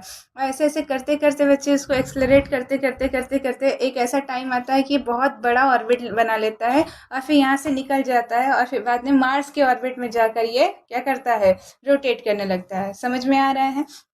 तो यही जो अलग अलग ऑर्बिट इसने बनाई है ना अपनी, इसी ऑर्बिट्स को क्या बोलते हैं बच्चे? जियो ट्रांसफर ऑर्बिट। ठीक है, तो इसमें मतलब क्या कर रहे हो आप? सैटेलाइट को एक तरफ से दूसरी तरफ ट्रांसफर करते चले जा रहे हो। ठीक है, ये कहाँ देखो, मॉम मिशन। मॉम मतलब मार्स ऑर्बिटर, ऑर्बिटर मिशन। ठीक है, उसमें यूज़ किया था। कब लॉन्च हुआ था बच्चे? 2014 में। ठीक है, अगला जो लेक्चर होगा बच्चे उसमें हम पूरा मिशंस के बारे में ही डिस्कस करेंगे कि इसरो ने कौन कौन से मिशन लॉन्च किए हैं, कब कब, एकदम बढ़िया से पढ़ेंगे। ठीक है, बहुत क्वेश्चन इस पे से भी बनते हैं। बात ठीक है बच्चे, सारे आपके ये क्लियर है ऑर्बिट्स? ठीक है, ये यही सारे ऑर्बिट्स होते हैं बच्चे जहाँ पर आपकी पर्टिकुलर सैटेलाइट को प्लेस किया जाता है। अच्छा, ये तो हम जान गए कि हाँ मिस चलो यहाँ यहाँ पर सैटेलाइट को जाना है, लेकिन जाएगा कैसे वो तो बताओ। ठीक है, तो अगला अपना यही है कि जाएगा कैसे। ठीक है, तो हम जाने के लिए क्या यूज़ करते हैं बच्चे? Vehicle, launch vehicle. और लॉन्च व्हीकल को क्या बोलते हैं बच्चे? रॉकेट। ठीक है, यहाँ देखो आपको अलग अलग रॉकेट के फोटो दिखाई देते होंगे। ठीक है, तो पहले मैं आपको ये बता दूं कि रॉकेट लॉन्च कैसे होता है। ठीक है, देखो रॉकेट में क्या होता है, आपने देखा होगा, आप इसरो, इसरो के बाहर मतलब श्रीहरिकोटा, आपको श्रीहरिकोटा पता है? अभी हम लोग डिस्कस करेंगे। श्रीहरिकोटा जो है वो आंध्र प्रदेश में है। जैसे मान लो ये पूरा अपना भारत है, प्यारा भारत, तो यहाँ पर एक मछली के जैसा आंध्र प्रदेश है, और आंध्र प्रदेश में यहाँ पर एक छोटा सा आइलैंड है, उसका नाम क्या है बच्चे? श्रीहरिकोटा। ठीक है, और श्रीहरिकोटा आइलैंड में ही क्या है बच्चे? हमारे इसरो का लॉन्चिंग सेंटर है। लॉन्चिंग सेंटर मतलब जितनी भी सैटेलाइट वगैरह सब बनती है वो वहीं पर ला कर रखते हैं, वहीं रॉकेट बनाते हैं, ऐसे 2 तल्ले का ऐसा कुछ रहता है, और यहीं से रॉकेट को लॉन्च किया जाता है। ठीक है, हमेशा ऐसे 100 तक की गिनती रहती है, सब बोलते हैं 101 से क्यों नहीं चालू किया। ठीक है, आपने देखा होगा जब चंद्रयान वगैरह सब लॉन्च हुआ था तो न्यूज़ में बहुत दिखा रहा था वो सब। आ जाओ देखते हैं यहाँ पर होता क्या है। तो यहाँ पर होता क्या है बच्चे? सबसे पहले तो हम सैटेलाइट डिज़ाइन करते हैं। आपने वो देखा है थंबनेल, देखा बच्चे थंबनेल पे कैसे वो लोग सैटेलाइट डिज़ाइन कर रहे थे ऐसे लैब में? पूरा पहले सैटेलाइट बनती है। ठीक है, अब जब सैटेलाइट एक बार बन के तैयार होती है तो जो रॉकेट होता है ना, रॉकेट के 2 हिस्से होते हैं, मेनली 2 ही हिस्से होते हैं। एक ऊपर वाला हिस्सा होता है जिसके अंदर हम अपना मेन सैटेलाइट को ऐसे बंद कर देते हैं। ठीक है, ये अपना ऐसे विंग विंग मोड़ के ऐसे अंदर बंद रहती है। ठीक है, मैं आपको सजेस्ट करूंगी बच्चे कि आप मंगलयान, या फिर एक नया कोई सीरीज आया है क्या है उसका, स्पेस जेन नाम करके, वो देखोगे ना थोड़ा मज़ा आएगा। उसमें दिखाई देगा कि कैसे एक्चुअली में सैटेलाइट वगैरह दिखाई देती हैं, कैसे उनका विंग्स खुलता है। या आपको नहीं पसंद है वो सब, तो आप क्या करो, इसरो के बहुत सारी डॉक्यूमेंट्री है, मतलब हर एक मिशन के बाद डॉक्यूमेंट्री निकालते हैं तो उसमें सब आपको बताया जाता है कि कैसे क्या हुआ। वो दोनों में से कोई एक देख लोगे, मज़ा आ जाएगा। ठीक है, अभी यहाँ पर देखो, अभी मत जाना, अभी पहले यहाँ पर लेक्चर पढ़ लो, उसके बाद जाकर देख लेना। देखो क्या है यहाँ पर, ये आपका सैटेलाइट आपने प्लेस कर दिया, बनाकर बढ़िया से पैक कर दिया इसमें। अब क्या होगा, ये पहले ऊपर वाला हो गया। सबसे मेन तो यही होता है रॉकेट का काम कि इसको ले जाकर आपके पर्टिकुलर ऑर्बिट में छोड़ना है, जहाँ पे भी आपको छोड़ना है, लोअर अर्थ में, जियोसिंक्रोनस में, या फिर बाहर ही फेंक देना है, ठीक है। तो अब क्या होता है, उसी के डिपेंडेंट, मतलब आपको कहाँ पर जाना है, लोअर अर्थ में जाना है तो कोई भी सैटेलाइट, कोई भी स्मॉल स्केल ले लो, आपका काम हो जाएगा। अगर आपको जियोसिंक्रोनस में जाना है तो जीएसएलवी लेना पड़ेगा, उससे भी बाहर जाना है बच्चे, एलएमवी लेना पड़ेगा। इसको बाहुबली रॉकेट बोलते हैं, अभी पढ़ेंगे, ठीक है। तो ये वो डिपेंडिंग, अच्छा डिपेंडिंग अपॉन क्या होता है बच्चे, इसकी कैपेसिटी। कैपेसिटी क्या होती है बच्चे, फ्यूल की। आपने देखा होगा आपके बाइक में ऐसा टैंकर होता है, कभी कभी ज़्यादा कैपेसिटी वाला होता है तो ज़्यादा दूर तक चलेगी एक रिफ्यूल में, और कम दूर का रहता है तो भाई कम ही चलेगी। तो क्या होता है कि स्पेस में कहीं पेट्रोल पंप नहीं है, तो जितना भी क्या है फ्यूल, मतलब जहाँ वहाँ तक जाने के लिए जितना भी फ्यूल है, तो इस रॉकेट को अपने साथ लेकर उड़ना पड़ता है। तो रॉकेट का बच्चे 90% जो वेट है, आप देखोगे तो उसमें वेट कम करने की बहुत बात करते हैं, वेट कम करो, वेट कम करो। तो बच्चे क्या होता है, 90% इस रॉकेट का जो वेट होता है वो इसका फ्यूल ही होता है, ठीक है, जो कि ऐसे नीचे भरा होता है। ये फ्यूल क्या करता है बच्चे, ये इग्नाइट करता है, मतलब जलता है, और इसके बाद क्या होता है, यहाँ बहुत तेजी से प्रेशर नीचे की तरफ जनरेट होता है। और जब नीचे की तरफ प्रेशर जनरेट होता है तो एकदम परपेंडिकुलर, बच्चे परपेंडिकुलर का मतलब क्या होता है, एकदम 90 डिग्री पर ये है ना। जब भी कभी प्रेशर जनरेट होता है तो उसी को बोलते हैं बच्चे थ्रस्ट जनरेट हो रहा है। तो ये थ्रस्ट क्या करता है, इस रॉकेट को ऊपर की तरफ पुश करता है कि जाओ भाई जाओ, है ना। इस प्रेशर की वजह से ये क्या होता है, रॉकेट ऊपर की तरफ पुश होता है और ये फिर ऐसे निकलता है, ठीक है, ऐसे लॉन्च होते हुए दिखता है, टू करके सभी लोग उसको सैल्यूट करते हैं, बाय बाय करते हैं, ठीक है। तो अब ये ऊपर जाता है बच्चे, तो इतनी पूरा ये वजन लेकर जा रहा है, सैटेलाइट को भी लेकर जा रहा है। तो अब क्या होता है बच्चे, धीरे धीरे इसमें क्या होता है, फ्यूल क्या होता है, बर्न होता है, बर्न होता है, बर्न होता है। फिर क्या होता है, ऐसे कंपार्टमेंट में फ्यूल भरे रहते हैं, ठीक है। यहाँ पर आपको एक में ही दिख रहा होगा, लेकिन यहाँ पर देखोगे, यहाँ देखो, यहाँ पर ऐसे 3 स्टेज दिख रहे हैं ना।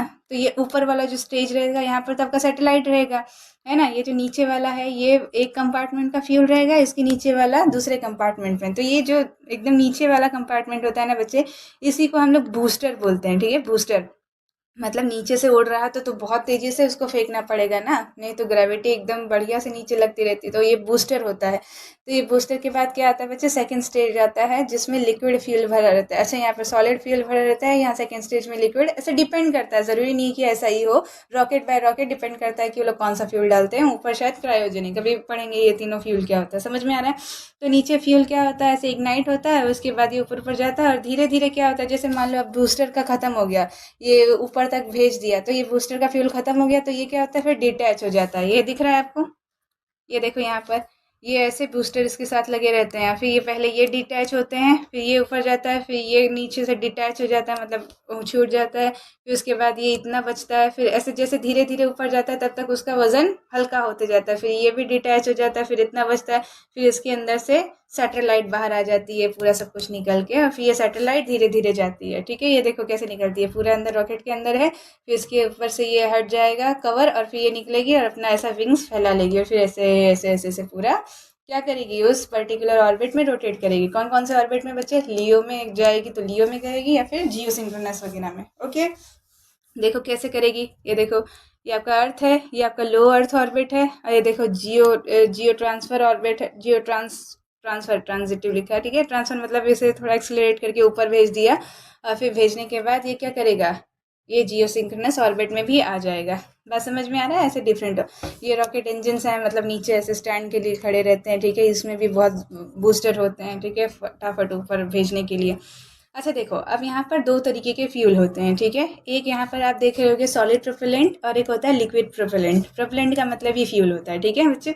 अच्छा, तो फ्यूल क्या होता है बच्चे, सॉलिड प्रोपेलेंट में ऐसा नहीं है कि सॉलिड फ्यूल भरा है, नहीं, ऐसा कुछ नहीं।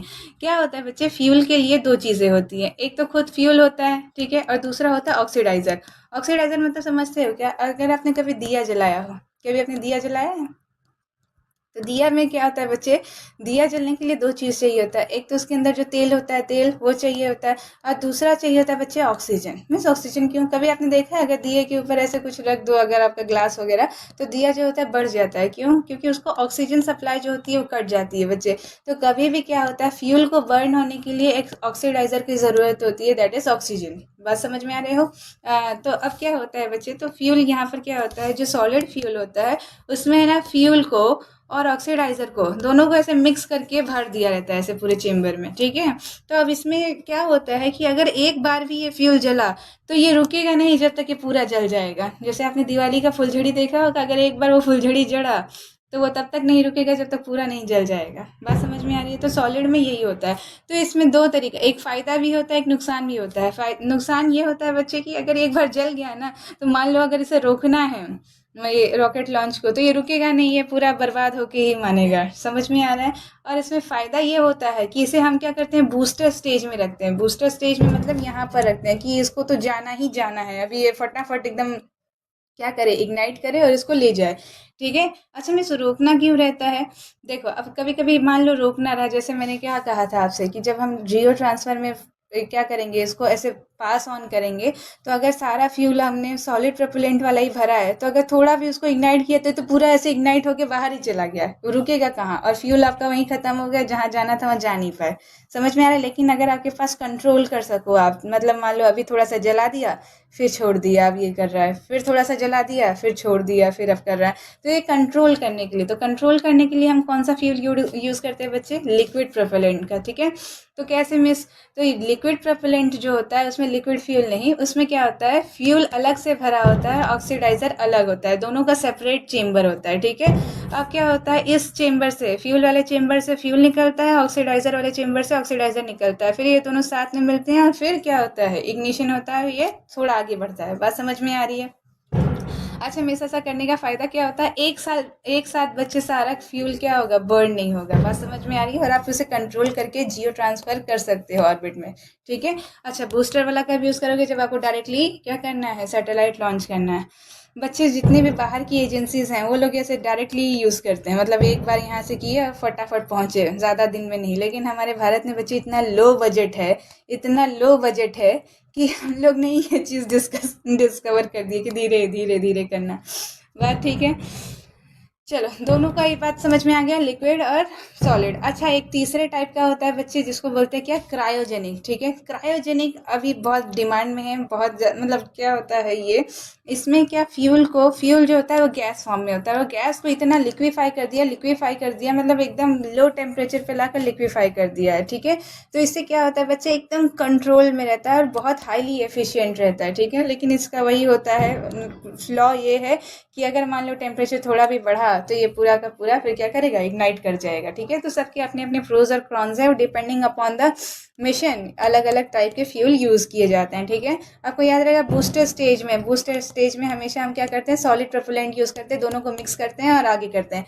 ऐसा ना हो कि हम लोग ये अपना कमांड ही देते रहे मिक्स होने का, और मान लो मिक्स ना हुआ तो ये लॉन्च होने से पहले ही नीचे गिर जाएगा, ठीक है। इसलिए बूस्टर में हमेशा लोग सॉलिड ही डालते हैं, फिर आगे जाकर जब वो ऊपर चला जाता है तब लिक्विड का यूज़ करते हैं। समझ में आ रहा है बच्चे? आई होप सो आपको इतना क्लियर होगा, ठीक है, लॉन्चिंग व्हीकल्स के बारे में, ठीक है।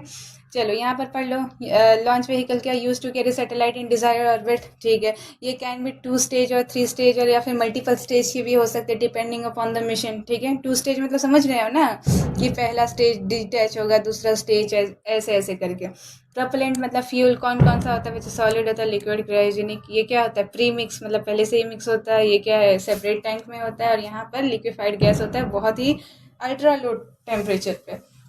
आई होप सो बच्चे आपको पता चल गया होगा कि रॉकेट लॉन्च कैसे करते हैं, मतलब कैसे लॉन्च होता है, और फिर बाद में वो अपने ऑर्बिट में कैसे जाता है, मोटा मोटा आपको पता चल ही गया होगा, ठीक है। आगे बढ़े, अब हमें पता चल गया कैसे लॉन्च होता है सैटेलाइट वगैरह। आगे बढ़ते हैं, अब हम अलग अलग लॉन्च व्हीकल के बारे में पढ़ेंगे, ठीक है। तो बच्चे ये सारे लॉन्च व्हीकल क्या हैं, इसरो के हैं, ठीक है। समझ में आ रहा है, ये सारे इसरो के द्वारा डेवलप्ड हैं। तो सबसे पहला जो था, अच्छा ये देखो 1 2 3 ये नंबर लिखा होगा बच्चे, तो ये नंबर क्या बता रहा है बच्चे, जनरेशन का। जैसे आपने कंप्यूटर में पढ़ा होगा ना, फर्स्ट जनरेशन के कंप्यूटर जो होते थे वैक्यूम ट्यूब यूज़ करते थे, सेकेंड जनरेशन के ट्रांजिस्टर, थर्ड वाले वगैरह वगैरह, वैसे ही ये रॉकेट की भी जनरेशन है, ठीक है। हमेशा बच्चे चीज़ें अपग्रेड होती रहेगी। अच्छा, आपको ये नहीं पता होगा कंप्यूटर के बारे में, नहीं, आईफोन के बारे में तो पता ही होगा ना। आईफोन का एक जनरेशन, दूसरा जनरेशन, अभी कौन सा जनरेशन चल रहा है, शायद 16, मुझे लगता है बहुत जल्दी 20वीं सदी पे आ जाएगा।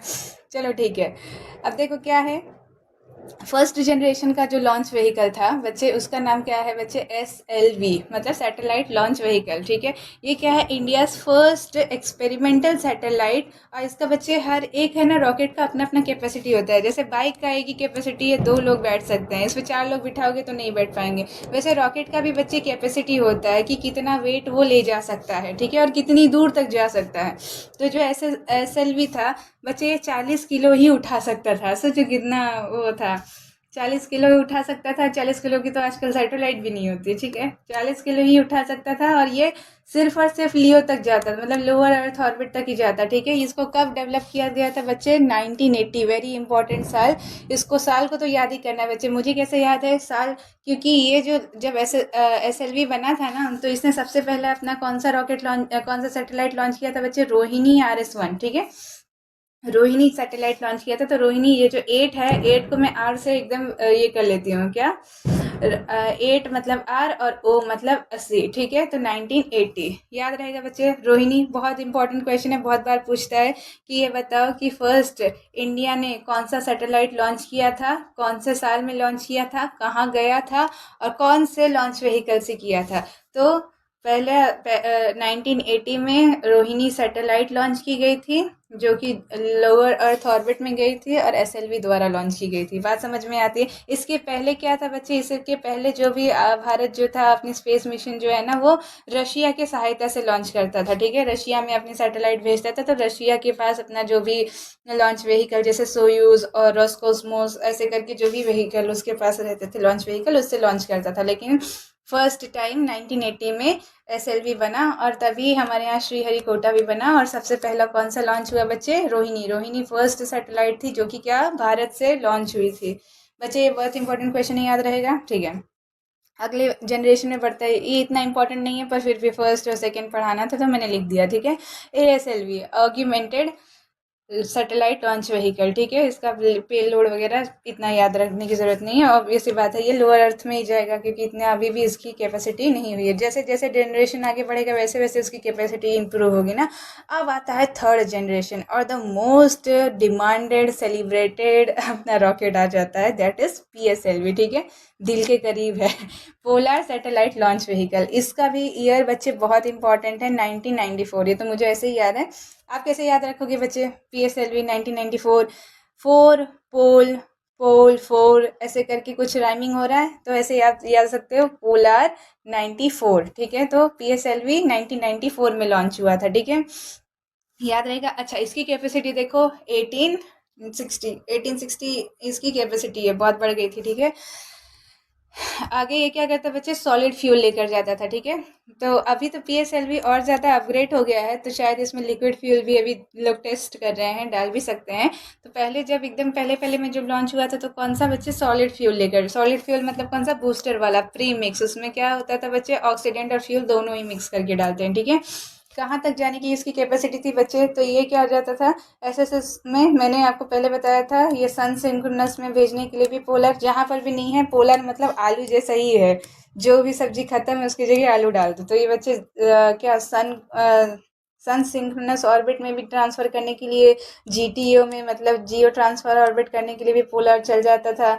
और तो और पोलर ऑर्बिट में भी ट्रांसफ़र करने के लिए तो पोलर ये है ही। ठीक है, PSLV। ठीक है, इसका सबसे इम्पॉर्टेंट जो मिशन था, जो एकदम मोस्ट सेलिब्रेटेड इसे बना दिया, वो था क्या, चंद्रयान 1। ठीक है, चंद्रयान 1 जो था वो 2008 में लॉन्च हुआ था। बच्चे डेट एकदम घोर के ऐसे पी लेना है, मतलब कुछ ऐसा भूलना नहीं है, 2008। ठीक है, हम लोग मिशन पढ़ेंगे तब और अच्छे से पूरा चंद्रयान को एकदम डिटेल में डिस्कस करेंगे। ठीक है, और दूसरा जो इसको और भी ज़्यादा सेलिब्रेटेड बना दिया बच्चे, वो था मॉम मिशन। ठीक है, मतलब सोचो, जो PSLV जिसके पास कैपेसिटी नहीं है ज़्यादा कुछ करने की, उसने क्या किया, अर्थ से पूरा मार्स निकाल के पूरा सैटेलाइट को मार्स तक भेज डाला। मतलब इतना ज़्यादा इसने, मतलब इम्पॉसिबल जैसा काम कर दिखाया। समझ आ रहा है।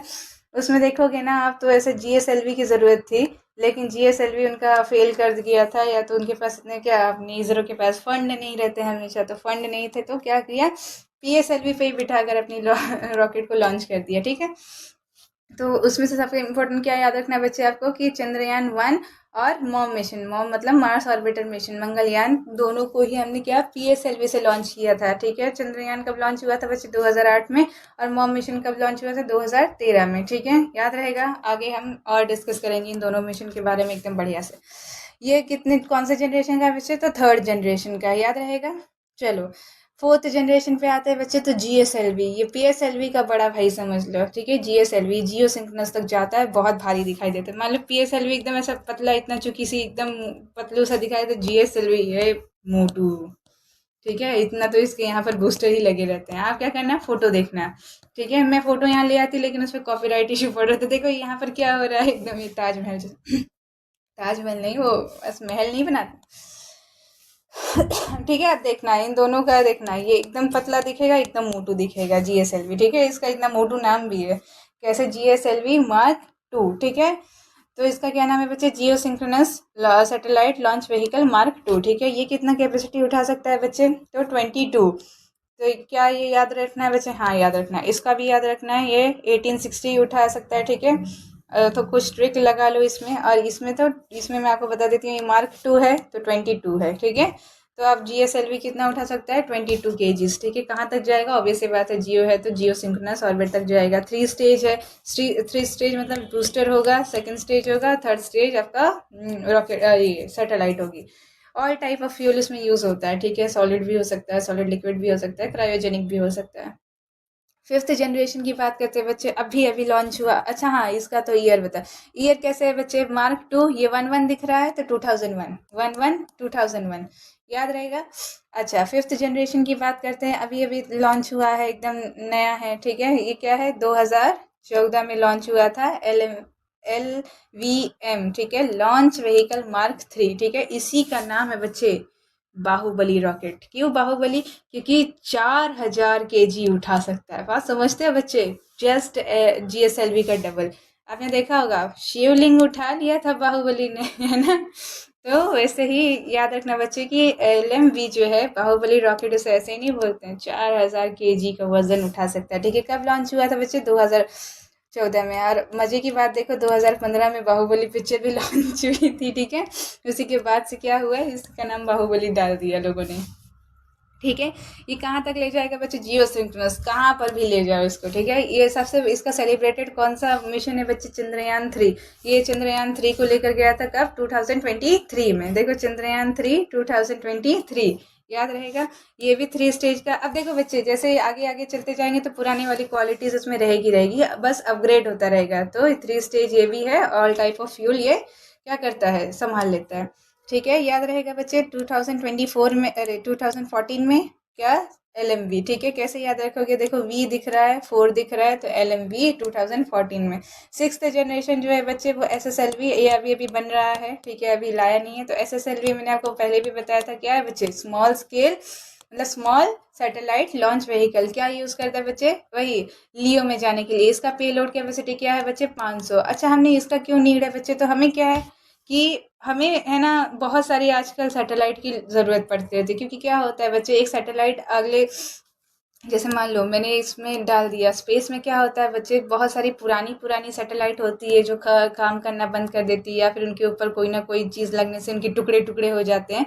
तो वो सब क्या होती है, स्पेस डेबरी बन जाती है। डेबरी मतलब क्या होता है, कचरा बच्चे। तो स्पेस में ऐसे वो घूमते रहती है।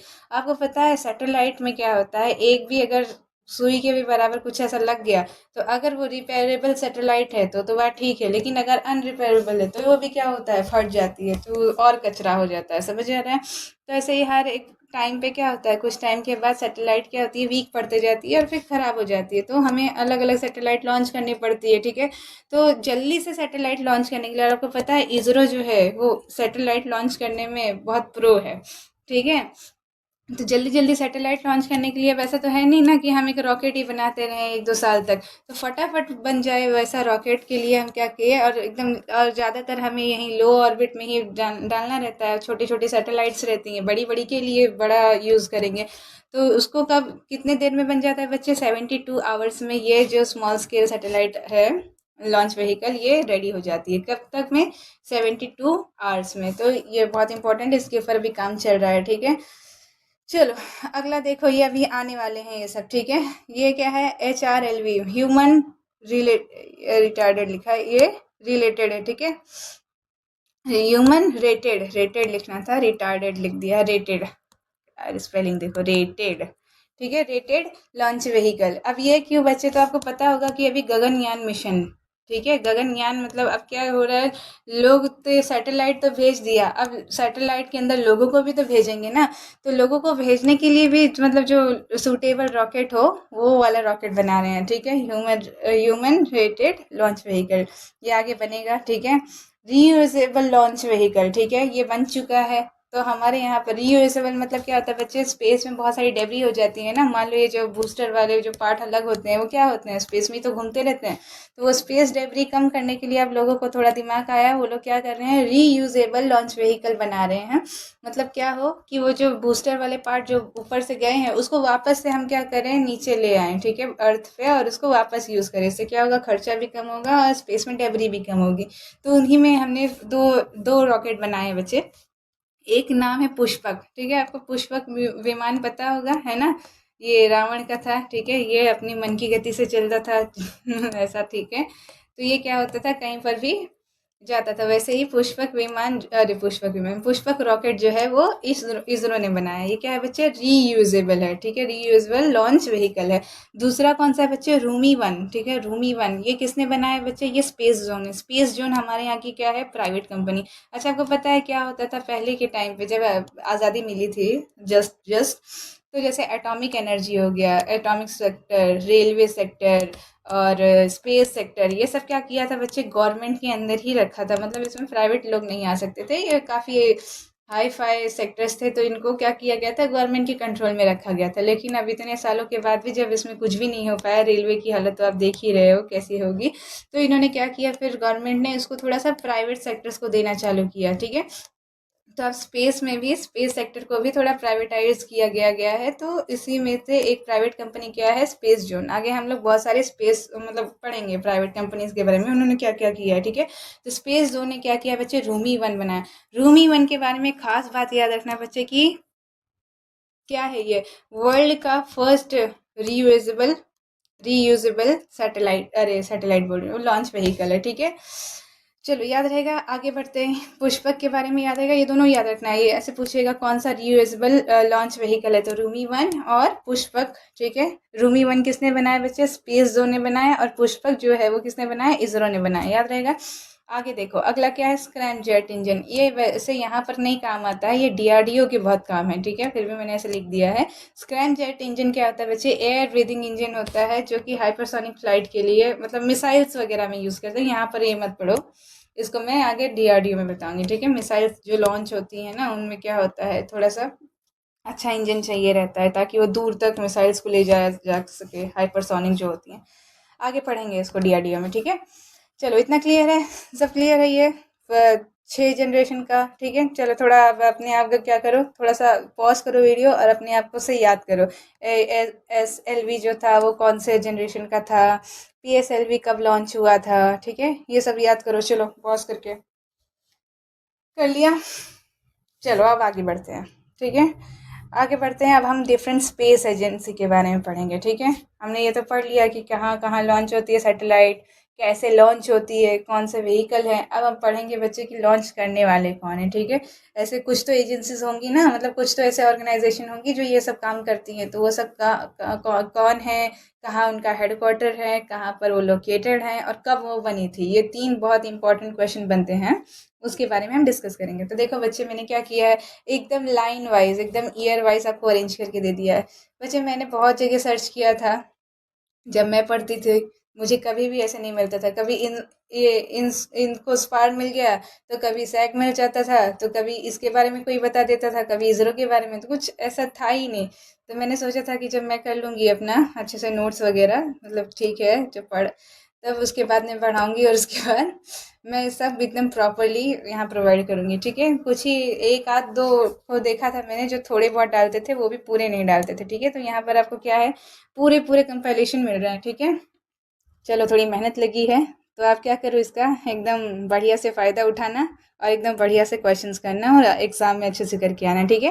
देखो आपको याद करने में बड़ी आसानी होगी अगर आपने ऐसे भी याद कर लिया इसके बाद क्या, इसके बाद क्या, इसके बाद ये क्या, तो आप ये ईयर भी अच्छे से याद कर ले जाओगे कि हाँ, जैसे मान लो इनको स्पार को आपने सबसे पहले देखा है, आपको पता है लास्ट में 2020 है, तो ये इतना तो नहीं मारोगे ना। अगर 2020 रहेगा तो हाँ यार 2020 तो बहुत आगे था, तो इनको स्पार जो होता है उसके पीछे ही बना होगा। कुछ समझ में आ रहा है? तो आपका सबसे इम्पोर्टेंट क्या होता है बच्चे, से कंटेंट को इकट्ठा कर लेना नहीं, कंटेंट को एकदम बढ़िया से क्या करना, अरेंज करना और फिर उसको दिमाग में भी बिठाना, ठीक है। दिमाग में ऐसे रैंडम चीज़ें नहीं बैठ जाती हैं, उसके लिए बढ़िया से अरेंजमेंट करना पड़ता है, ठीक है। तो आप जब नोट्स बनाओ ना बच्चे, तो एकदम ऐसे ही अरेंजमेंट के साथ बनाओ, ठीक है। चलो आ जाओ बात कर लेते हैं स्पेस एजेंसी की, ठीक है। सबसे पहले बच्चे ये सब क्या है, हमारी गवर्नमेंट की एजेंसी है, ठीक है, मतलब जो पहले गवर्नमेंट द्वारा बनाई गई थी। तो इसमें सबसे पहले मतलब स्पेस की जब बात छिड़ी थी, मतलब ये जैसे पता है आपको कि स्पेस में सबसे पहला व्यक्ति जो था जो एंटर करने वाला, वो रशिया था, ठीक है। रशिया ने सबसे पहले स्पेस को एक्सप्लोर करना चालू किया, फिर उसके बाद यूएसए ने चालू किया। भाई रशिया करेगा तो ये पीछे रहेगा। अब जब यूएसए को देख लिया, रशिया को देख लिया, तो क्या भारत को पीछे रहना चाहिए? बिल्कुल नहीं। तो उसने भी क्या किया, मतलब भारत में भी ये चीज़ें लॉन्च होने लगी। तो क्या हुआ, जब साल 2000 नहीं 2000 1962 था, ठीक है, तो इनको स्पार्क को बनाया गया, ठीक है। ये क्या था बच्चे, ये किसने बनाया था बच्चे? डॉक्टर विक्रम साराभाई। आपने इनका नाम बहुत सुना होगा। इनको हम father of Indian space technology बोलते हैं, ठीक है। तो विक्रम साराभाई ही वो पहले व्यक्ति थे जिन्होंने स्पेस के बारे में कुछ बात किया था कि बाकी दुनिया स्पेस में जा रही है, हमें भी स्पेस की तरफ मुड़ना चाहिए। और इन्होंने ही क्या किया था, इनको स्पार्क का डेवलपमेंट किया था कब? 1962 में। याद रखोगे, ये बहुत इंपॉर्टेंट ईयर है बच्चे, 1962। देखो 60 से 70 के बीच में ही काफ़ी चीज़ें बनी हैं, ठीक है। ये दो अभी अभी बनी हुई हैं, ठीक है। देखो फिर 62 से चालू हुआ इनको स्पार, फिर 63 अगले ही साल जस्ट VSSR बना, ठीक है, VSSC बना, ठीक है। इसका क्या फुल फॉर्म है बच्चे? विक्रम साराभाई स्पेस सेंटर, ठीक है। इन्हीं के नाम पर एक स्पेस सेंटर बन गया। इसका हेडक्वार्टर कहाँ है बच्चे? हेडक्वार्टर मतलब समझते हो ना, मुख्यालय है ना, वो कहाँ है? तिरुवनंतपुरम केरला में। अच्छा, मैंने आपको भारत का अभी मैप नहीं पढ़ाया है, फिलहाल के लिए थोड़ा समझ लो बच्चे। मान लो ये भारत है पूरा, पेनिनसुला पार्ट देखा है ना, यहाँ गुजरात, गुजरात से लेकर ये पूरा नीचे तक आते हो। तो मैंने आपको बताया था शायद, ये देखो ये महाराष्ट्र है, ठीक है। महाराष्ट्र के जस्ट नीचे छोटू सा गोवा है। महाराष्ट्र से लग के कर्नाटका है, ठीक है। कर्नाटका की ही कैपिटल क्या है बच्चे? बेंगलुरु, ठीक है। बेंगलुरु को ही क्या बोलते हैं बच्चे? Space city. देखना अभी जितने भी सारे हेडक्वार्टर होंगे ना, ज़्यादातर बेंगलुरु बेंगलुरु बेंगलुरु, ठीक है। तो यहाँ पर पूरा स्पेस सिटी भरा हुआ है, ठीक है। ओ फिर से बना दो, ठीक है। तो ये क्या है बच्चे? ये महाराष्ट्र है अपना। मैं आपको पढ़ाऊंगी जब, तब आपको बताऊंगी। ये गोवा है, फिर कर्नाटका आता है, कर्नाटक के नीचे एकदम एकदम करेले जैसा दिखने वाला केरला आता है। केरला से ही लग के क्या है? तमिलनाडु है। तमिलनाडु के ऊपर क्या है बच्चे? अपना मछली जैसा आंध्र प्रदेश है। आंध्र प्रदेश के यहाँ पर तेलंगाना है। तेलंगाना की कैपिटल बच्चे हैदराबाद है, ठीक है। और ये जो कर्नाटका है इसकी कैपिटल बेंगलुरु है। जो आंध्र प्रदेश है इसकी कैपिटल बच्चे अभी तो अमरावती थी, ठीक है। अभी क्या अमरावती थी, मतलब यहाँ 3 कैपिटल है, ठीक है। अभी अमरावती है। और जो ये तमिलनाडु है इसकी कैपिटल बच्चे चेन्नई है, इसी तरफ पड़ता है। और जो केरला है, केरला की कैपिटल एकदम यहाँ से कोने में है, इसी का नाम क्या है बच्चे? तिरुवनंतपुरम, ठीक है। मैं आपको फिर से ये सब पढ़ाऊंगी आराम से अच्छे से जब हम लोग स्वदेश दर्शन पढ़ेंगे, ठीक है।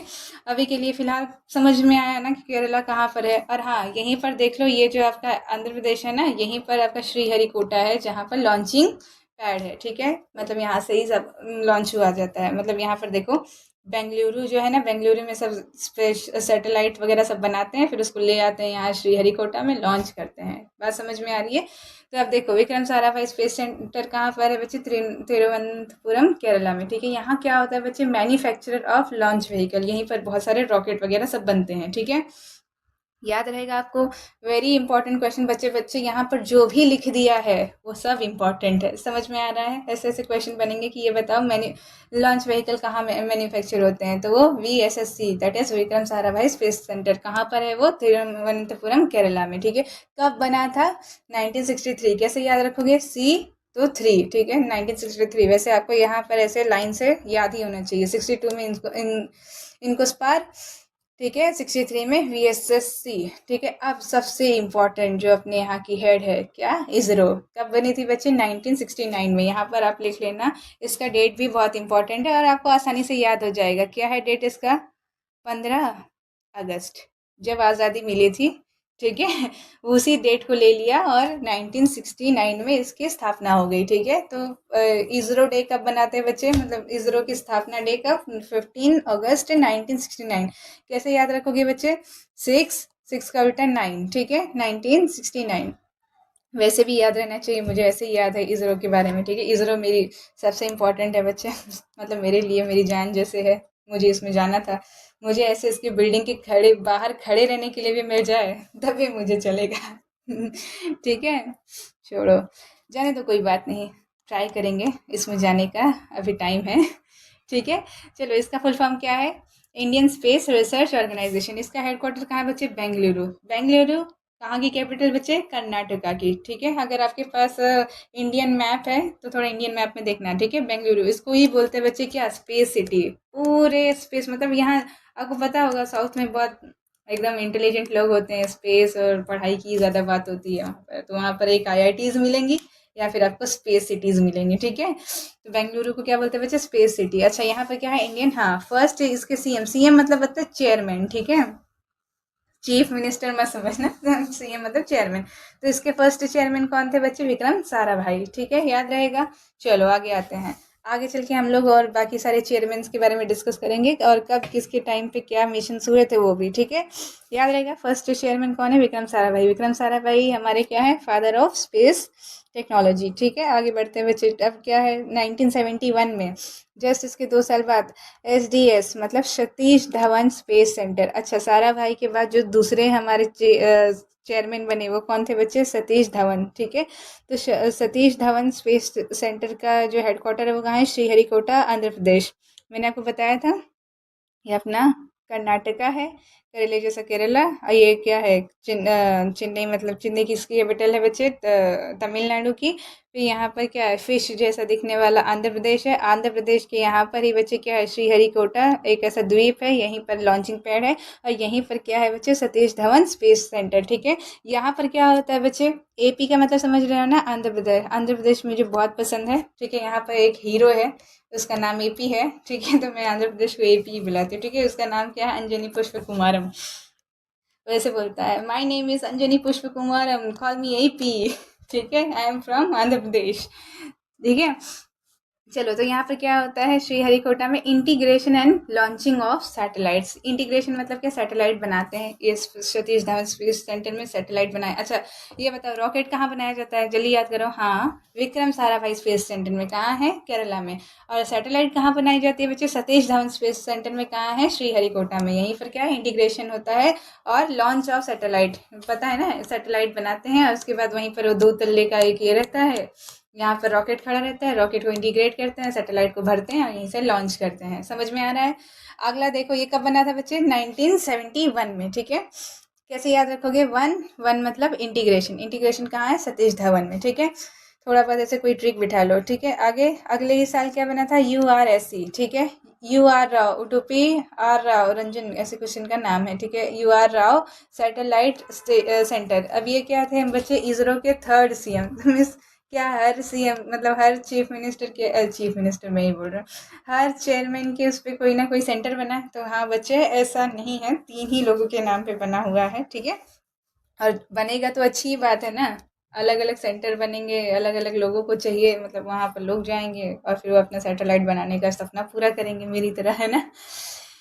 चलो, तो ये क्या है, UR राव सैटेलाइट सेंटर। इसका हेडक्वार्टर कहाँ है बच्चे, बेंगलुरु में है। मैंने कहा था कि कुछ को छोड़ दो, एक ये VSSC जो है वो थिरुवनंत में है और कुछ और भी हैं जो अलग अलग, बाकी सब क्या, बेंगलुरु बेंगलुरु में। ठीक है, यहाँ पर नहीं दिखाई दे रहे, पर जो स्पेस जो प्राइवेट एजेंसी होंगी वो सब भर भर के बेंगलुरु में ही है। ठीक है, अच्छा, तो यहाँ क्या होता है, UR राव सैटेलाइट स्टेशन में क्या, सेंटर में क्या होता है बच्चे, design and development of satellite. अलग अलग सैटेलाइट को कैसे डिज़ाइन की जाए, उनके क्या खास फीचर्स बनाए जाएँ, कैसे उनको ये बनाया जाए ताकि उनका पेलोड थोड़ा कम हो। पेलोड मैंने बताया क्या, सैटेलाइट जो होता है ना, सैटेलाइट के साथ जो भी कुछ जाता है और सैटेलाइट खुद, ये सबको पेलोड बोलते हैं, ठीक है। जैसे हमने चंद्रयान 3 जब लॉन्च किया था तो उसमें क्या पेलोड्स थे, एक प्रज्ञान रोवर था और वो विक्रम लैंडर।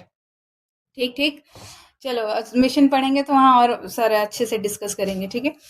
देखो आगे बढ़ते हैं। 1972 में डिपार्टमेंट ऑफ, ये डीपी नहीं है, ये डिपार्टमेंट लिखा है, डिपार्टमेंट ऑफ स्पेस बनाया गया था। इसका हेडक्वार्टर कहाँ है बच्चे? दिल्ली। अब ये सी बात है, डिपार्टमेंट है तो डिपार्टमेंट तो सारे दिल्ली में ही होते हैं ना।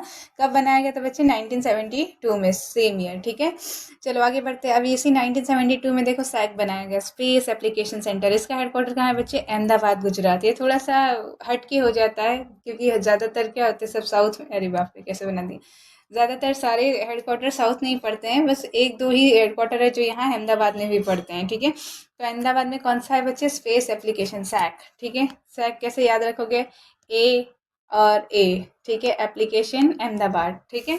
यहाँ क्या यूज होता है बच्चे? कम्युनिकेशन और रिमोट सेंसिंग सैटेलाइट बनाई जाती है। रिमोट सेंसिंग मतलब वही बच्चे रीजनल सैटेलाइट वगैरह, और कम्युनिकेशन सैटेलाइट वगैरह। अच्छा जल्दी से बताओ, जो कम्युनिकेशन सैटेलाइट है उनको कौन से ऑर्बिट में प्लेस किया जाता है? चलो कमेंट करो, ठीक है। आ जाओ आगे बढ़ते हैं। देखो 1974 में अब क्या बना? NRSC, मतलब नेशनल रिमोट सेंसिंग सेंटर, ठीक है। इसका सेंटर देखो कहाँ पर है बच्चे? ये इसका दो सेंटर है। मतलब मैं जब पढ़ रही थी तो मुझे इतना कंफ्यूजन होता था कि बच्चे अभी तो कहा देहरादून में है और फिर कह रहे हो हैदराबाद में। तो बच्चे हमारा प्यारा भारत जो है उसमें यहाँ पर क्या है बच्चे? यूके। यूके मतलब यूनाइटेड किंगडम नहीं, उत्तराखंड, ठीक है। तो उत्तराखंड की जो कैपिटल है वो क्या है बच्चे? देहरादून, ठीक है। तो इसी देहरादून में जो है ना एक नेशनल रिमोट सेंसिंग स्टेशन, ये क्या है, सेंटर है, ठीक है। और एक और सेंटर है जो बच्चे हैदराबाद में। हैदराबाद मैंने आपको बताया था कैसे, ये कर्नाटका, ये केरला जैसा केरला, ये क्या है? तमिलनाडु। तमिलनाडु के ऊपर मछली जैसा क्या है? आंध्र प्रदेश। आंध्र प्रदेश के यहाँ जस्ट लग के गया है बच्चे तेलंगाना। तेलंगाना की कैपिटल क्या है बच्चे? हैदराबाद। तो ये हैदराबाद में भी क्या है? एक नेशनल रिमोट सेंसिंग सेंटर है, ठीक है, याद रहेगा। तो ये नेशनल रिमोट सेंसिंग सेंटर कहाँ है? दो जगह है, एक तो देहरादून में भी है और एक हैदराबाद में भी है, ठीक है। इसका क्या काम है बच्चे? Reception and processing of data. अलग अलग डेटा निकालता है, उसको क्या करता है? प्रोसेस करता है और हर जगह भेजता है कि भाई आज का मौसम ऐसा होगा, कल का मौसम वैसा होगा। ठीक है। आगे बढ़ते हैं। ये कब बना था बच्चे? 1974 में। अब आते हैं बच्चे 2019 में एनसिल बना था, ठीक है, न्यू स्पेस इंडिया लिमिटेड। बच्चे यही वो बॉडी है जो अलग अलग प्राइवेट स्पेस एजेंसी से डील करती है। मतलब क्या हुआ बच्चे? बहुत कुछ हुआ था कि हमें जब चंद्रयान 3 वगैरह, अब ये स्पेस जेन में देखोगे तो उसमें दिखाया है ऐसा कि हमें कोरोना आ गया था, बहुत सारे पार्ट्स को हम बाहर से ही डेवलप करते हैं। ऑब्वियस सी बात है बच्चे, हमारे यहाँ पर इतना नहीं डेवलप होते हैं ये सारे टेक्नोलॉजिकल पार्ट्स। लेकिन क्या हुआ था जब वहाँ पर देने के लिए मना कर दिया तो लोगों ने कहा अब हम क्या करेंगे? प्राइवेट इंक्लूजन करेंगे। अच्छा बच्चे उसमें देखना है, एक है ना, एक सीन है स्पेस बार करके उसने किया। एक्चुअली में ये थोड़ा हाइपोथेटिकल है लेकिन ये है, स्पेस बार करके स्पेस एजेंसी है। मज़ा आ गया था मुझे वो सीन देख कर, ठीक है। आप भी देखना। तो क्या होगा कि यहाँ पर क्या किया गया था बच्चे कि हाँ, ये एनसिल का डेवलपमेंट ही इसलिए किया गया था ताकि हम क्या करें, प्राइवेट प्लेयर्स को भी अंदर ले आएँ स्पेस टेक्नोलॉजी में और उनसे हम लोग अपने कमर्शियल मतलब जो भी पार्ट्स हैं सैटेलाइट लॉन्च वगैरह करने की, वो उन सब भी बनवाएं ताकि हमें क्या करना पड़े, बाहर के देशों पर डिपेंड ना रहना पड़े। हमारे यहाँ पर भी मेक इन इंडिया प्रोजेक्ट में सब कुछ कंप्लीट हो, इसलिए इस बॉडी को बनाया गया एनसिल, ठीक है, 2019 में, ठीक है।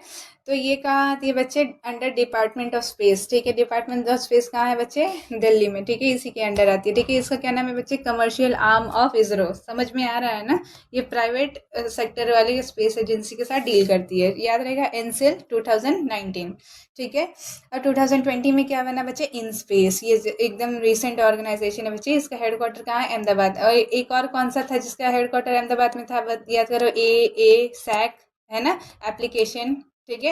ये देखो कहाँ गया, ये सैक एप्लीकेशन, स्पेस एप्लीकेशन, इसका भी अहमदाबाद में, ठीक है। तो यही दो हैं जिनका हेडक्वार्टर अहमदाबाद गुजरात में है, ठीक है, इन स्पेस। बच्चे आई होप सो आपको ये क्लियर होगा, स्पेस एजेंसीज, ठीक है। और क्या यहाँ से इम्पोर्टेंट है, इनके फॉर्मेशन के ईयर, इनका हेडक्वार्टर और ये करते क्या है, ठीक है। अच्छा, ये तो हो गई पूरी अपनी यहाँ भारत की, ठीक है। अब थोड़ा बाहर के भी बारे में बात कर ले। इनका भी नाम बहुत रहता है, करंट अफेयर पढ़ते होगे तो मर जाते होगे इनके बारे में। नासा ने आज ये किया, इसरो ने आज ऐसा, ईएसए ने ऐसा किया, रोस्कोसमोस। तो देखो ये 5 इम्पोर्टेंट है, ये भी इम्पोर्टेंट है, ठीक है। यहाँ जो लिखा है सब इम्पोर्टेंट है।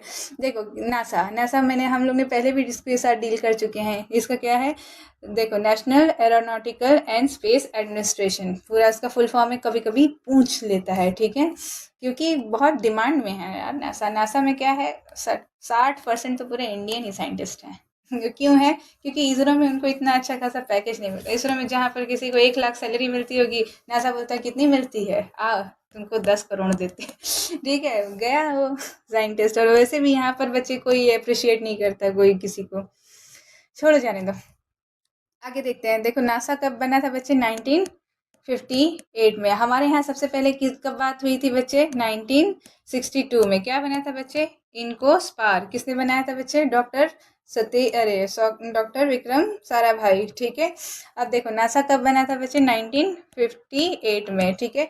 1958 में नासा बना था। अब देखो इसरो का फॉर्मेशन मैंने कैसे बताया था बच्चे, 69, ठीक है। इसरो का फॉर्मेशन कब हुआ था, 1969। अच्छा, इसका हेडक्वार्टर कहाँ है बच्चे, बेंगलुरु में। इसको नाम तो आपको एकदम पता ही होगा, एकदम इंडियन स्पेस रिसर्च ऑर्गेनाइजेशन, ठीक है। नासा का हेडक्वार्टर कहाँ है बच्चे, WDC मतलब वाशिंगटन DC, ठीक है। अब ईएसए मतलब बच्चे यूरोपियन स्पेस एजेंसी, ठीक है, यूरोपियन स्पेस एजेंसी। बहुत नाम सुन रहे होगे। इसमें क्या है बच्चे, यूरोप के जितने भी देश हैं बच्चे बहुत छोटे छोटे हैं ना इतने, चूंकि हर एक लोग अपना अपना रखेंगे तो काम नहीं बन पाएगा। तो इन सब ने एक संगठन बना लिया है और उसी का पूरा एकदम कॉमन स्पेस हो गया है। उसी का नाम इन्होंने रख दिया है क्या, यूरोपियन स्पेस एजेंसी। इसका हेडक्वार्टर कहाँ है बच्चे, पेरिस, जो कि कहाँ है, फ्रांस में। हम लोग जब वर्ल्ड मैप पढ़ेंगे तो एक एक बढ़िया से पढ़ेंगे, वहां पर मैं आपको बताऊंगी कहाँ पर है, ठीक है। इसका क्या नाम है बच्चे, हाँ ये लिखा तो है, ठीक है, यूरोपियन स्पेस एजेंसी। देखो अगला क्या है बच्चे, रॉसकॉस्मोस। मेरे हिसाब ने तो कहा था रशिया ने सबसे पहले एंट्री मारी थी स्पेस के बारे में, उसके बाद नासा। तो बच्चे रशिया ने बहुत पहले ही स्पेस में एंट्री मारी थी।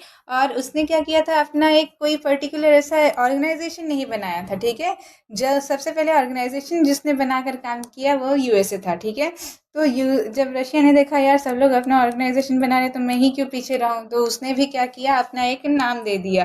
काम वो बहुत पहले से कर रहा था, नासा के भी पहले से, लेकिन फिर बाद में जब उसने देखा तो उसने भी अपना एक नाम का ये बना दिया, एक पूरा एक ऑर्गेनाइजेशन बना दिया। और उसका नाम क्या दिया बच्चे, रॉस कॉस्मोस, ठीक है। रॉस और कॉस्मोस, कॉस्मोस किसकी स्टडी है याद करो, कॉस्मोलॉजी किसकी स्टडी है बताओ, यूनिवर्स की। तो रॉस कॉस्मोस, ठीक है। कब बना बच्चे, 1992, ठीक है। याद रखोगे, ये सारे सारे जो ईयर है इम्पॉर्टेंट है, ठीक है। 1992 रॉसकॉस्मोस, ये याद रहेगा आपको, याद ही हो गया होगा। 1969 ये तो इसरो का है। 1958 जस्ट इसके ऊपर देखो कैसे याद रखोगे, 5 में 1 जोड़ो तो 6 और 8 में 1 जोड़ो तो 9, ठीक है। तो 58 तो 69, या फिर आप सिर्फ इसरो का याद रखोगे तो नासा का अपने आप याद रह जाएगा, ठीक है। फिर उसके जस्ट बाद क्या है, 75 में ईएसए, ठीक है। रॉसकॉस्मोस तो याद ही रखो, 1992। इसका हेडक्वार्टर कहाँ है बच्चे, मॉस्को में, ठीक है। रशिया का जो कैपिटल है वो क्या है, सेंट पीटर्सबर्ग है, ठीक है। और ये मॉस्को भी वहीं पर एक शहर है, वहां पर है रॉसकॉस्मोस, ठीक है। ये CNS सोचो किसका हो सकता है, ऑब्वियस बात चाइना, चाइना क्यों पीछे रहेगा, ठीक है। 1993 में जैसे ही रशिया ने किया वैसे ही 1993 में चाइना ने भी अपना खोल लिया, चाइनीज नेशनल स्पेस एजेंसी कुछ नाम होगा इनका। कहाँ हेडक्वार्टर इनका, बीजिंग में, ठीक है। ये तो मोस्ट इंपॉर्टेंट हो गई, ये भी मोस्ट इंपॉर्टेंट है, लेकिन सिर्फ इनका इनके बारे में याद रखना कि कभी अगर मान लो ऐसे पूछ लिया कारी जो है वो कहाँ की है तो आपको पता होना चाहिए। देखो जेक्सा के नाम से पता ही चल रहा होगा, जापान में है, ठीक है। जापान की स्पेस एजेंसी है, क्या यहाँ पर है, टोक्यो में। कारी, कारी के नाम से नहीं समझ में आएगा, पर के नाम से आपको समझ जाना चाहिए कि कोरिया के बारे में बात कर रहा है, ठीक है। तो आपको पता है नॉर्थ कोरिया तो भाई मिसाइल से ऊपर उठे तब तो स्पेस में जाए, ठीक है। तो साउथ कोरिया की है, ठीक है। तो ये क्या है, दाएजाओ करके एक जगह है, ठीक है, साउथ कोरिया में। वहां पर कारी स्पेस का हेडक्वार्टर है। CSA बच्चे कनाडा स्पेस एजेंसी, ठीक है। कहाँ है इसका हेडक्वार्टर, क्यूबेक में। ISA, ठीक है। ISA जो है इसके नाम से देखो, इजराइल स्पेस एजेंसी कहाँ है, इसराइल, इसराइल की कैपिटल तेल अवीवी में, ठीक है। सांसा। सांसा जो है बच्चे वो कहाँ है? प्रेटोरिया में। ये साउथ अफ्रीका की है, South Africa National Space Agency. Guess करो ये कौन सी स्पेस एजेंसी है? ये मैंने जैसे ही नहीं लिखा इसके बारे में कुछ, वैसे लिखना भी नहीं चाहिए, कोई मतलब की नहीं है, पर फिर भी मैंने रखा। गेस करो कहाँ की हो सकती है। मैंने इसका हेडक्वार्टर लिख दिया ना, आपको हंसते हंसते पागल हो जाओगे। देखो मैं हेडक्वार्टर लिख रही हूँ, ठीक है।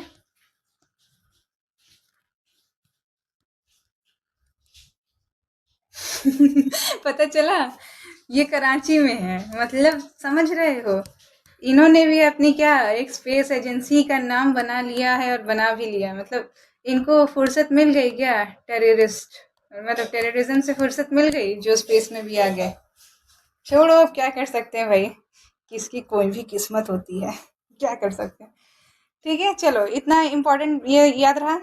ठीक है, अब हम इम्पोर्टेंटली इसके बारे में बात करते हैं, दैट इज आईएसएस, जो मैंने आपको पहले बताया था। ये लोग आईएसआई में खुश नहीं है क्या? अच्छी बात है बच्चे, ऐसा बुरा नहीं है, लोग बुराई छोड़ के अच्छाई की तरफ बढ़ रहे हैं, तो कोई बात नहीं है, ठीक है। देखो, आईएसएस क्या है बच्चे? इंटरनेशनल स्पेस स्टेशन, ठीक है। ये कब बना था बच्चे? 1998 में। एकदम याद रखोगे, देखो एकदम ऐसे सीक्वेंस में जब ये सब बन गए थे, तब ये इन सब ने मिलकर क्या बनाया? इसको बनाया। अच्छा, यहाँ पर देखोगे तो एक इम्पॉर्टेंट क्वेश्चन बनता है बच्चे कि इस जो इंटरनेशनल स्पेस स्टेशन है, इसको बनाया किसने? तो 5 एजेंसी हैं, ठीक है। वो 5 कौन सी होगी? तो मिस यही 5 होंगी? नहीं बच्चे, इसमें क्या है कि ये 3 तो हैं। देखो, रशिया होगा ही होगा, यूएसए होगा ही होगा, यूरोपियन नेशंस होंगे ही होंगे, बस चाइना और इंडिया नहीं है। तो इनकी जगह कौन है बच्चे? तो इनकी जगह कौन है? कनाडा और जापान है, ठीक है। याद रहेगा। देखो यहाँ 5 agency: Roscosmos, NASA, European space agency, और ये जापान और कनाडा। याद रहेगा सब। वहाँ पर पूरी क्या है, पूरा जितना वेस्टर्न कंट्रीज है उनका है, एक रशिया और एक जापान है, बस इंडिया और चाइना नॉट इन्वॉल्व है इसमें, ठीक है। चाइना क्यों नहीं इन्वॉल्व है? क्योंकि ये अपना स्पेस स्टेशन बना रहा है, और जो भारत है वो सोच रहा है 2040 तक सोचते ही रहेगा, ठीक है। अब ये क्या है बच्चे? इंटरनेशनल स्पेस स्टेशन कहाँ पर है? सबसे पहला ही क्वेश्चन यही बन जाएगा कि ये कब बनाया गया था? तो 1998 में, ठीक है। अच्छा, यहाँ एक और डेट लिखी है 2031, यानी इसका क्या किया था? लाइफ डिसाइड किया गया था 1998 से ये 2031 तक चलेगा, और मुझे तो लगता है कि इससे पहले ही खत्म हो जाएगा। क्यों? क्योंकि अब रॉस कॉस्मोस ने इसमें से अपना नाम कटवा लिया है, मतलब अब वो इसका हिस्सा नहीं है। अब हो सकता है कि आगे चल के बोले जो पार्ट मैंने बनाया है उसमें हम नहीं आने देंगे, वगैरह वगैरह। तो 2031 तक इसका डेट था कि इतने दिन तक चलेगा, फिर उसके बाद हम दूसरा बनाएंगे, ठीक है। तो देखो इसका स्पीड क्या है बच्चे? तो 28,000 किलोमीटर पर आवर इसका स्पीड है। देखो ये कितना ऑर्बिट पूरा करता है? तो बच्चे ये देखो, मैंने आपको बताया है ये इसको कहाँ रखा गया है बच्चे? लियो में, मतलब लो अर्थ ऑर्बिट में। तो मैंने आपको बताया था उसका स्पीड बहुत ज़्यादा होता है, 9.8, कितना मैंने, अरे सॉरी, 7.8 किलोमीटर पर सेकेंड, है ना। और यहाँ पर इसका जो स्पीड है ये कितना है, मतलब इंटरनेशनल स्पेस स्टेशन का? 28,000 किलोमीटर पर आवर, ठीक है। यहाँ पर देखो ये कितना ऑर्बिट पे रोटेट करता है, मतलब कितना ऑर्बिट करेगा? तो वहाँ 16 था, है ना, 16 रिवॉल्यूशन पर डे, 16 बार उसको दिन, 16 बार रात, वही 15.5 ऑर्बिट पर डे, ठीक है। याद रहेगा आपको। अब यहाँ से द मोस्ट इम्पॉर्टेंट क्वेश्चन जो बनता है स्टैटिक पे, वो ये है, ये 5 क्वेश्चन, ठीक है। ये 5 क्वेश्चन आपको कंबाइंड फॉर्म में कहीं शायद कहीं ही मिले, मैंने तो कभी नहीं देखा, लेकिन यहाँ पर आपको देखने के लिए मिलेगा। देखो, सबसे पहला नाम राकेश शर्मा, दूसरा नाम कल्पना चावला, तीसरा शीर्षा बांदले, फिर चौथा शुभांशु शुक्ला, और जाह्नवी जाह्नवी हरदंग गोटे, ठीक है। अब ये 5 नाम आपको एकदम जैसे नींद में भी याद होने चाहिए। अब इन 5 नाम में बहुत खासियत क्या है बच्चे? खासियत ये है कि ये सभी लोग, ये वैसे लोग हैं जो इंडियन ओरिजिन या फिर इंडियन के citizens, mark my word, Indian origin बच्चे अलग है और इंडियन सिटीजन होना अलग है, ठीक है। इंडियन ओरिजिन का मतलब क्या है? उसका बर्थ तो यहीं पर हुआ है, पर वो अब किसी और देश में रह रहा है, वहाँ का नागरिक है, और वहाँ से वो स्पेस में गया है। जैसे कि इसमें कौन है? ये कल्पना चावला और ये शीर्षा। ये लोग क्या है बच्चे? ये इंडियन, मतलब कि यहाँ इंडिया में ही बॉर्न हुए हैं, लेकिन अब ये क्या यूएसए में रह रहे हैं, और यूएसए की तरफ से ये क्या स्पेस में जा रहे हैं। तो ऐसे लोगों को क्या बोलते हैं बच्चे? इंडियन ओरिजिन के, क्या आपको क्लियर है? इंडियन ओरिजिन का मतलब क्या होता है? यानी इनके रूट्स तो इंडिया में है, लेकिन अब ये किसी और देश के सिटीजन है और वहां से वो स्पेस में ट्रेवल कर रहे हैं, स्पेस प्रोग्राम में हिस्सा ले रहे हैं। अब इंडियन सिटीजन क्या होता है बच्चे? तो वो इंडिया में ही बॉर्न है, इंडियन ही सिटीजन है और इंडिया के ही मतलब इंडिया को रिप्रेजेंट करते हुए ही दूसरे स्पेस स्टेशन में पार्ट ले रहे हैं और वहां से स्पेस में जा रहे हैं। दोनों में क्लियर है? तो आप देखो कैसे होता है। राकेश शर्मा कहाँ के थे बच्चे? पटियाला के। बहुत क्वेश्चन पूछता है, कैसे आप सब पढ़ लोगे, क्वेश्चन आएगा Rakesh Sharma belong was born where, तो ये पटियाला में, ठीक है। और ये भूल जाओगे, अरे यार इतना सब कुछ याद किया, इनका जगह भी बच्चे याद करना है। तो राकेश शर्मा पटियाला में बॉर्न हुए थे। इन्होंने क्या महान कीर्तिमान स्थापित किया था बच्चे? ये first Indian to travel in space and ISS, मतलब ये पहले व्यक्ति थे भारत के सिटीजन थे जो क्या किए थे बच्चे? स्पेस में गए थे। और स्पेस में जाएंगे तो बच्चे क्या सिर्फ वापस तो नहीं आएंगे, स्पेस में गए थे तो वो इंटरनेशनल स्पेस स्टेशन में गए थे। कितने दिन वहां रहे थे बच्चे? 9 दिन। आपको पता होगा अभी सुनीता विलियम 9 महीने तक वहां फंसी थी स्पेस में। उन्होंने अपना टूर वगैरह भी दिखाया था, कैसे वो लोग बाल खड़े करके ऐसे उड़ रहे थे वगैरह वगैरह, ठीक है। तो ये कहाँ गए थे बच्चे? स्पेस में जाने वाले पहले इंडियन सिटीजन थे। ISS पे गए थे, मतलब इंडियन स्पेस स्टेशन पे गए थे। 9 साल, अरे 9 महीने 9 दिन तक थे, ठीक है। और ये कहाँ, कौन से मिशन के तहत गए थे बच्चे? तो सोयूज T11, जो कि रशिया का मिशन था, ठीक है। तो रशिया के मिशन के साथ बहुत सारे रशियन भी थे और वहाँ पर इनके साथ राकेश शर्मा भी गए थे, ठीक है। इन्होंने ही उस वक्त कहा था सारे जहाँ से अच्छा हिंदुस्तान हमारा, ठीक है। वहां से देखिए। अच्छा, आपने देखा होगा शुभांशु शुक्ला ने बहुत अच्छी अच्छी फोटोज खींची थी इस बार और भेजा भी था, ठीक है। हाँ, तो अब शुभांशु शुक्ला की बात कर लेते बच्चे यहाँ पे। तो ये first Indian to travel in space. Shubhanshu Shukla जो थे बच्चे, वो सेकंड इंडियन है जो कि ISS में गए हैं, मतलब कि इंटरनेशनल स्पेस स्टेशन में, ठीक है। ये अभी अभी गए हैं बच्चे, 25 जून अभी की बात है, ठीक है। 25 जून 2025 में। और इसलिए इनको क्या मिला है बच्चे? इनको अशोक चक्र भी मिला है, ठीक है। अभी जो रिपब्लिक डे हुआ था ना पैरेड, उसी में इनको अशोक चक्र भी दिया गया था। हम जब स्टैटिक पढ़ेंगे तो उसमें देखेंगे अशोक चक्र जो होता है वो हाईएस्ट हाईएस्ट अरे हाईएस्ट पीस टाइम अवार्ड होता है, ठीक है। परमवीर चक्र जो होता है वो हाईएस्ट वॉर टाइम अवार्ड होता है, ठीक है। आगे पढ़ेंगे। तो जो शुभांशु शुक्ला जो थे वो कहाँ से बिलोंग करते बच्चे? लखनऊ से। अब इस बात है, शुक्ला जी लखनऊ से, ठीक है, यूपी से बिलोंग करते थे। ये सेकंड इंडियन थे जो कि ISS पे गए थे। कितने दिन रहे बच्चे? 18। इसके जस्ट डबल। राकेश शर्मा 9 दिन थे, तो ये 18 दिन तक थे, ठीक है। राकेश शर्मा जो थे वो रशियन स्पेस एजेंसी के साथ गए थे। शुभांशु शुक्ला जो थे वो एक्सियम 4 में गए थे। मतलब एक्सियम 4 बच्चे ये क्या है? एक प्राइवेट कंपनी है, ठीक है। कहाँ की? USA की, ठीक है। ये क्या करती है बच्चे कंपनी? ये बहुत सारे एस्ट्रोनॉट्स को क्या भेजती है? ये इंटरनेशनल स्पेस स्टेशन में भेजती है, ठीक है। तो ये एक्सियम 4 मिशन के साथ गए थे, इनके साथ और 4 लोग गए थे, ठीक है। कब गए थे बच्चे? डेट बहुत इंपॉर्टेंट है, 25 जून 2025। देखो 25 याद रहेगा। चलो, अब देखो कल्पना चावला के बारे में बात करते हैं। तो कल्पना चावला कहाँ से बिलोंग करती थी बच्चे? हरियाणा में। मेरे एग्जाम में क्वेश्चन आ गया था, मतलब ये पूरा मैंने पढ़ा था लेकिन ये मुझे नहीं पता था कि कहाँ से बिलोंग करती थी, और वही आया था कि वहाँ से बिलोंग करती है हरियाणा में, ठीक है। चलो, कल्पना चावला जो थी वो कहाँ से? हरियाणा से बिलोंग करती थी। ये क्या 1997 में बच्चे कोलंबिया। अब ये क्या थी बच्चे? ये भले ही हरियाणा में बॉर्न हुई थी, लेकिन ये फिर उसके बाद USA में रहने लगी थी, फिर ठीक है। USA से ही ये कोलंबिया की एक मिशन था STS-87। ये मिशन शायद आप याद भी नहीं रखोगे तो चलेगा, कोलंबिया याद रखना। कोलंबिया से वो फर्स्ट इंडियन ओरिजिन की वुमेन थी, ठीक है। फर्स्ट इंडियन तो चला गया था, ठीक है। फर्स्ट इंडियन ओरिजिन की वुमेन थी जो कि स्पेस में गई थी, ठीक है। ये भी इंटरनेशनल स्पेस स्टेशन में गई थी। अच्छा, इनकी यहाँ पर ये जाकर वापस आ गई थी एकदम, लेकिन उसके बाद 2003 में जब वो वापस जा रही थी, मतलब दूसरे मिशन में, तब उनके स्पेस शटल में क्या हुआ था? एक ऐसा कुछ लग गया था, पर्टिकुलर पार्टी, मतलब कुछ ऐसा टूट गया था उनका सेफ्टी शील्ड, और उसी में पूरा एकदम आग लग गई थी और फिर वहीं पर उनकी डेथ हो गई थी 2003 में, ठीक है। बात ठीक है। तो पहली बार में उनका नहीं हुआ था, पहली बार सक्सेसफुल आ गई थी ना। ये फर्स्ट इंडियन ओरिजिन की वुमेन बनी जो कि स्पेस में गई थी। ओरिजिन पता है ना? US, मतलब हरियाणा में बॉर्न हुई और US की सिटीजन थी। वहां से वो कोलंबिया के मिशन में गई और फर्स्ट इंडियन ओरिजिन की वुमेन बनी जो कि स्पेस में।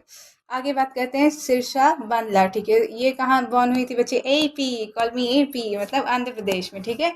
आंध्र प्रदेश में ये इन्होंने क्या किया था बच्चे? ये सेकेंड इंडियन ओरिजिन थी, ठीक है। ये भी US में है। यूएस की ही एक मिशन था, वीएसएस यूनिटी, तो उसमें से गई थी और ये सेकेंड इंडियन ओरिजिन की वुमेन बनी, ठीक है। इंडियन ओरिजिन वुमेन जो कि स्पेस में गई। फर्स्ट इंडियन ओरिजिन वुमेन पूछेगा तो Kalpana Chawla, second Indian origin पूछेगा तो वो कौन है, सिरसा बांदला।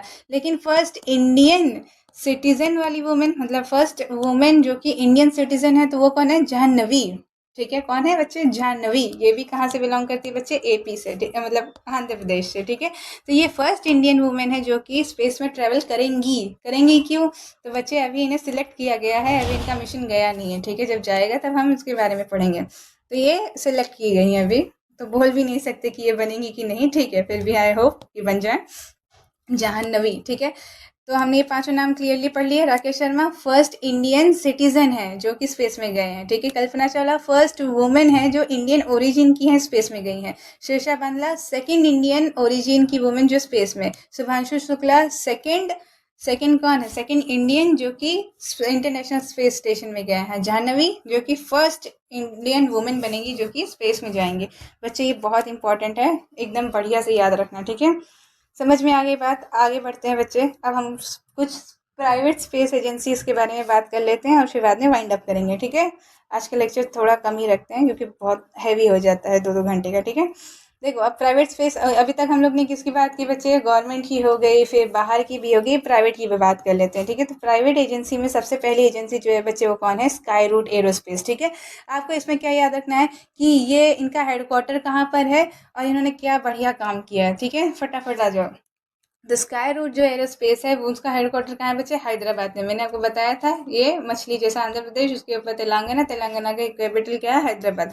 यहाँ पर ये एक इन्फिनिटी कैंपस है, बहुत सुंदर कैंपस है बच्चे इनका, और वहीं पर इनका क्या है, हेडक्वार्टर है, ठीक है। इन्होंने क्या महारत किया बच्चे, इन्होंने विक्रम एस रॉकेट बनाया जो कि फर्स्ट इंडियन प्राइवेट कंपनी का रॉकेट है जो कि लॉन्च हुआ है। और ये कब लॉन्च हुआ है बच्चे स्पेस में, 2022 में। बहुत अच्छे से याद रखेंगे, क्या, विक्रम एस रॉकेट किसने बनाया बच्चे, स्काई रूट। ऐसे पूछ लेगा वो, विक्रम एस रॉकेट किसने बनाया, तो बच्चे स्काई रूट एरोस्पेस ने। दूसरा क्या, इन्होंने कलाम 1200 बनाया। ये क्या है, India largest privately developed solid rocket motor stage, ठीक है। तो बस इतना याद रखोगे कि विक्रम और कलाम किसने बनाया बच्चे, स्काई रूट ने, याद रहेगा। विक्रम क्या है बच्चे, फर्स्ट इंडियन प्राइवेट कंपनी का रॉकेट है जो कि स्पेस में लॉन्च हुआ था, कब हुआ था, 2022 में। अगला क्या है बच्चे, अग्निकुल कॉस्मोस, बहुत इंपॉर्टेंट है, ठीक है। ये जो आगे लिखी है वेरी है तो सब इंपॉर्टेंट, लेकिन ये बहुत खास है, ठीक है। स्काईरूटी क्योंकि ये बहुत जल्दी जल्दी ग्रो कर रही है, बहुत अच्छा काम कर रही है, ठीक है। अग्निकुल कॉस्मोस कहाँ पर है बच्चे, चेन्नई में। चेन्नई किसकी कैपिटल है, ये केरले जैसा केरला, उससे लग के तमिलनाडु, तमिलनाडु की यहाँ पर ही चेन्नई उसकी कैपिटल, ठीक है। इन्होंने क्या काम किया बच्चे, तो देखो इन्होंने अग्निबाण बनाया। देखो अग्निकुल तो अग्निबाण रॉकेट, अग्निबाण रॉकेट जो है वो वर्ल्ड का first 3D printed engine power rocket है। 3D प्रिंटिंग तो पता होगा आपको बच्चे, उसमें डाल दो और ऐसे ऐसे बनाएगा। तो ये फर्स्ट जो वर्ल्ड का फर्स्ट 3D प्रिंटेड रॉकेट है वो कौन सा है बच्चे, अग्निबाण, ठीक है। किसने बनाया बच्चे, ये अग्निकुल ने बनाया, ठीक है। इन्होंने एक और बनाया धनुष, धनुष जैसे हमारे यहाँ पे श्री हरिकोटा है ना, जहाँ से हम सैटेलाइट लॉन्च करते हैं, वैसे इन्होंने धनुष एक लॉन्चिंग पैड बनाया जो कि पहला प्राइवेट लॉन्च पैड है। और यहाँ से क्या करेंगे वो लोग, अपने प्राइवेट सैटेलाइट्स को भी लॉन्च करेंगे, मतलब अब दो दो रहेंगे, ठीक है। एक श्रीहरिकोटा ही है और एक ये धनुष भी है जो कि प्राइवेट है। अच्छा आपको मैंने ये नहीं बताया ना, अगले अगले लेक्चर में मैं दोनों बताऊंगी कि श्रीहरिकोटा के आजू बाजू 3 और अभी लॉन्च पैड नए नए अनाउंस किए गए हैं, ठीक है। चलो याद रहेगा, अग्निकुल ने क्या क्या बनाया है, अग्निबाण बनाया है और धनुष लॉन्च पैड बनाया है। अग्निबाण क्या है, 3D प्रिंटेड रॉकेट है, वर्ल्ड का फर्स्ट, ठीक है, याद रहेगा। चलो अब अगला देखो कौन है, पिक्सेल, पिक्सेल, ठीक है। पिक्सेल का कहाँ है, कैपिटल बेंगलुरु, ठीक है। पिक्सेल मैंने सबसे अच्छा क्या किया है बच्चे, फायर फ्लाई सीरीज़ बनाई है। फायर फ्लाई सीरीज़ में 6 सैटेलाइट है, इनको 2025 में लॉन्च किया था। ये क्या था, India's first private satellite constellation. Constellation मैंने आपको बताया था ग्रुप ऑफ स्टार, तो वैसे ग्रुप ऑफ सैटेलाइट को क्या बोल दिया बच्चे, सैटेलाइट कॉन्स्टलेशन, ठीक है। तो फायर फ्लाई आपको याद रहेगा, देखो जैसे तारे जो होते हैं वो जुगनू जैसे तो दिखते हैं, तो फायर फ्लाई, ठीक है, याद रहेगा। पिक्सेल, और पिक्सेल भी कैसे दिखाई देते हैं, ऐसे ही तो दिखाई देते हैं स्टार्स जैसे। तो पिक्सेल ने फायर फ्लाई बनाया, फायर फ्लाई क्या है, सैटेलाइट कॉन्स्टलेशन रहेगा, याद रहेगा। चलो इन्होंने क्या बनाया, एक शकुंतला सैटेलाइट भी बनाया है, ठीक है, याद रहेगा।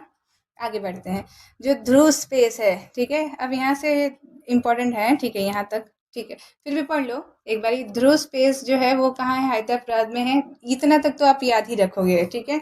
ध्रुव स्पेस जो है हैदराबाद में है। ये क्या करते हैं बच्चे? सैटेलाइट मैन्युफैक्चर करते हैं छोटे छोटे, और इनका एक सैटेलाइट क्या है, किसका क्या नाम है इसका? थाईबोल्ट, ठीक है। अगला देखो बेलाट्रिक्स, ये भी इम्पोर्टेंट है। बेलाट्रिक्स एरोस्पेस जो कि कहाँ है? बेंगलुरु में। इसका क्या काम है बच्चे? इसने क्या किया है? इलेक्ट्रिक प्रोपल्शन या फिर ग्रीन प्रोपेलेंट बच्चे, थ्रस्टर, मतलब जो मैंने आपको रॉकेट बताया था, रॉकेट के अंदर फ्यूल है, तो सोचो ये जो फ्यूल बाहर निकलता है कितना ज़्यादा पोल्यूशन क्रिएट करता है। तो इन्होंने क्या किया है? ग्रीन प्रोपेलेंट, मतलब कोई ग्रीन फ्यूल बनाया ताकि जो रॉकेट में हम लोग फ्यूल को रिप्लेस करें और ज़्यादा पोल्यूशन ना हो, ठीक है। कैसे याद रखोगे? तो बेला, बेला दिख रहा है, बेला आपको पता होगा, ब्यूटी इन द बीस्ट में बेला थी, बेला को ग्रीनरी बहुत पसंद थी, तो इसे ही याद रखोगे कि बेला ने क्या? ग्रीन प्रोपेलेंट थ्रस्टर बनाए हैं, मतलब ग्रीन फ्यूल वाले रॉकेट, ठीक है। इसमें वो लोग काम कर रहे हैं। आगे दिगंतारा, ठीक है। दिगंतारा जो है वो कहाँ है? बेंगलुरु में। इन्होंने बहुत बढ़िया एक क्या बनाया है बच्चे? स्कॉट। स्कॉट क्या है बच्चे? Space surveillance satellite. मतलब ये क्या होता है कि ये कंपनी जो होती है, बाहर के हर लोग आते हैं और ये लोग कहते हैं भाई हमारा सैटेलाइट लॉन्च कर दो। ये सैटेलाइट क्या करेगा? स्पेस का सर्विलांस करेगा।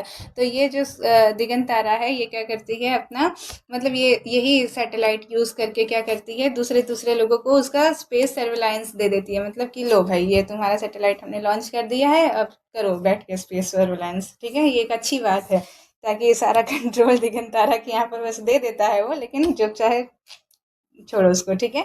और ये क्या करता है दूसरा बच्चे? मॉनिटर ऑर्बिटल डेब्री और ट्रैफिक। मतलब ऑर्बिट में अगर एक सैटेलाइट दूसरे सैटेलाइट से टकरा तो नहीं रही है, या फिर डेब्री कोई आकर तो नहीं टकरा रहा है, उसको भी मॉनिटर करता है, ठीक है। कैसे याद रखोगे बच्चे? तारा और स्कॉट, ठीक है। स्कॉट आपको थोड़ा थोड़ा ऐसे नहीं लगता है कोई स्पेस रिलेटेड ही है? मैंने कुछ ऐसा मूवी में देखा था, एक कोई आदमी था, उसका नाम स्कॉट था, ठीक है। वो थोड़ा एस्ट्रोनॉट जैसा था, तो मुझे याद है, ठीक है। आप भी कुछ ऐसा ट्रिक बिठा लो। दिगंतारा, स्कॉट, टी और टी, ठीक है। ये क्या करते हैं बच्चे? स्पेस सर्वेलांस करते हैं, ठीक है। स्पेस पे नजर रखने के लिए ये सैटेलाइट लॉन्च करते हैं। अगला गैलेक्सी आई, ठीक है। इसका भी हेडक्वार्टर कहाँ है? बेंगलुरु में। इन्होंने पहले सिंथेटिक अपर्चर रडार यूज किया, ठीक है। और उससे क्या करते हैं बच्चे? वेदर, मतलब ये सिंथेटिक अपर्चर रडार जो होता है बहुत हाई इमेज जनरेट करता है, जिससे हम लोग क्या कर सकते हैं? अर्थ के ऊपर नज़र रख सकते हैं उसके क्लाइमेट और वेदर कंडीशंस के लिए, ठीक है। आगे बच्चे इतना ही इंपॉर्टेंट है ये बेला, ये बेला याद रखना, दिगंतारा याद रखना, और ये ऊपर के पिक्सल और अग्निकुल और वो स्काई रूट, ठीक है। बाकी सब एक बार ही झाड़ी मार लो, मतलब ध्यान में रहो। मनत्सु जो है वो कहाँ है? मुंबई में है। ये क्या करता है? इसका भी काम ग्रीन प्रपल्शन और डेबली कोलिजन अवॉइडेंस का काम है, ठीक है। ये क्या है? इन स्पेस सिटी, ठीक है।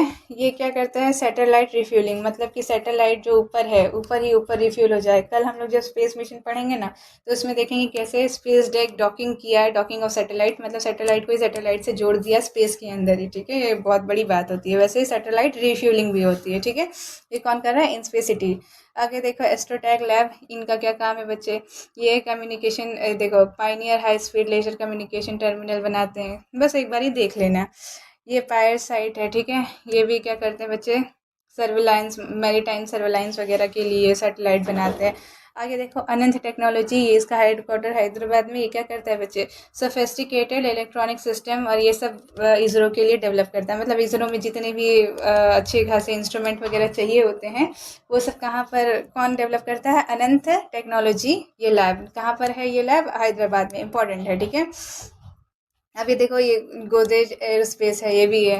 तो इसने विकास इंजन वगैरह थ्रस्टर ये भी बना रहा है। लार्सन एंड टर्बो, बच्चे जब डीआरडीओ पढ़ेंगे ना, लार्सन टर्बो के बारे में इतना कुछ पढ़ेंगे, मतलब ये बढ़िया काम करता है हर चीज़ में। और अभी अभी इसने क्या किया है? स्पेस फील्ड में भी ये लिया है, एंट्री ली है। ये एक्चुअली में डीआरडीओ के लिए ज़्यादा काम करता है, मिसाइल वगैरह सब बनाता है। और अभी अभी ये रॉकेट ब्यूस्टर भी बनाना चालू किया है, ठीक है। ये तो हो गई बच्चे, ये सारी जितनी भी स्पेस एजेंसी थी प्राइवेट, ये पूरी अपनी इंडिया की हो गई, ठीक है। Sky root, technical, pixel, बेलातारी, Dhruva, ठीक है। ये दिगंतारा, गैलेक्सी आई, ठीक है। ये इंपॉर्टेंट थी इतनी। अनंता लेवल, असिंतर्बो, ठीक। अब ये देखो थोड़ा सा बाहर की भी देख ले, तो ये तीन जो हैं ये यूएसए की ही हैं, प्राइवेट स्पेस एजेंसी है, और बहुत डिमांड में रहती है। मतलब बहुत ज़्यादा सुनने को न्यूज़ में मिलता है इनके बारे में। तो सबसे पहली कौन सी है? Blue origin. कब इसका फॉर्मेशन हुआ था वैसे? 2000 में। इसका कौन है फाउंडर? जेफ बेजोस, ठीक है।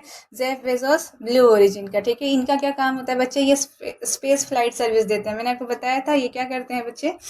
अच्छा, ये क्या करते हैं कि ये स्पेस टूरिज्म करवाते हैं, मतलब कैसे, इनकी एक पर्टिकुलर रॉकेट है, उसका क्या नाम है, न्यू शेपर्ड प्रोग्राम करके, और वहाँ पर इन्होंने न्यू ग्लेन रॉकेट बनाया है। और उस रॉकेट में क्या करते हैं, ये ऐसे टूरिस्ट, मतलब ऐसे लोगों को भरते हैं और उनको ऐसे लॉन्च कर देते हैं, और ये क्या करते हैं, लो ऑर्बिट में, लियो में जाते हैं, 10 मिनट रहते हैं और वापस आ जाते हैं। और इसके लिए कितना पैसा चार्ज करते पता है वो? जितना हम लोग पूरी जिंदगी में कमाते हैं ना, उतना वो लोग चार्ज कर लेते हैं। समझ आ रहा है? जैसे 10 मिनट के लिए इतना पैसा फूकने का क्या मतलब है, लेकिन कुछ लोग करते हैं भाई वहां पर। तो इसी को क्या बोलते हैं बच्चे, स्पेस टूरिज्म। क्या करना है, मतलब रॉकेट में भरना, कौन से रॉकेट में, न्यू ग्लेनन रॉकेट में भरना, और उसके बाद ले जाना लो अर्थ ऑर्बिट में, 10 मिनट में खड़ा करके वापस ले आना। ठीक है। ये एन एस जो है, ये आपको बहुत सुनने में मिलेगा, एन एस 30 लॉन्च हुआ है, NS 31 लॉन्च हुआ है, अलग अलग लॉन्च होता रहता है। सबसे पहले जो इंडियन ओरिजिन के थे, जो बाहर गए थे, वो कौन थे, गोपी ठाकुर। ठीक है, इनको सब गोपी वो बोलते थे। ठीक है, तो आप याद रखना कि गोपी जो थे वो सबसे पहले इंडियन ओरिजिन के क्या थे, स्पेस टूरिस्ट करने वाले थे। कौन करवाता है स्पेस टूरिस्ट बच्चे, तो ब्लू ओरिजिन। ठीक है, कौन से रॉकेट से, न्यू ग्लेन रॉकेट से। ठीक है, याद रहेगा। ब्लू ओरिजिन स्पेस टूरिज्म के लिए प्रख्यात है। अगला देखो, अगला स्पेस एक्स, इसके बारे में कौन ही नहीं जानता होगा। एलॉन मस्क की कंपनी है, आज का सबसे अमीर आदमी यही है। इसके जितने अकाउंट में बैंक, मतलब इसके बैंक बैलेंस जितना है उतना तो भाई बहुत सारे लोगों को मिला देंगे तब भी नहीं होगा। इसने कब किया था, ये स्पेस एक्स कब खोला था बच्चे, 2002 में। ठीक है, देखो ये 2000, ये 2002 में, और ये 2016 में, तो ऐसे आपको याद रहेगा। Space x most advance rocket बनाते हैं लोग। रॉकेट बनाने में तो भाई साहब क्या ही एकदम कमाल है। इनका सबसे जो सेलिब्रेटेड, जैसे अपने यहाँ का सबसे सेलिब्रेटेड कौन है, PSLV, वैसे इनके यहाँ का फ्लैंकन राइन रॉकेट है। कुछ भी काम हो, फ्लैंकन राइन हाजिर है। ठीक है, फ्लैंकन राइन के ही अलग अलग वेरिएंट्स हैं, जो अलग अलग चीज़ें करते हैं। कुछ लोग लियो में जाते हैं, कुछ लोग GSO में जाते हैं। ठीक है, ये क्या करता है, इंटरनेशनल स्पेस स्टेशन में छोड़ता है। ठीक है, जो एक्सियोम 4 मिशन था ना, जो जिसमें शुभांशु शुक्ला गए थे, वो भी इसी रॉकेट से गए थे। ठीक है, और ड्रैगन, क्रू ड्रैगन करके एक स्पेस कैप्सूल थी।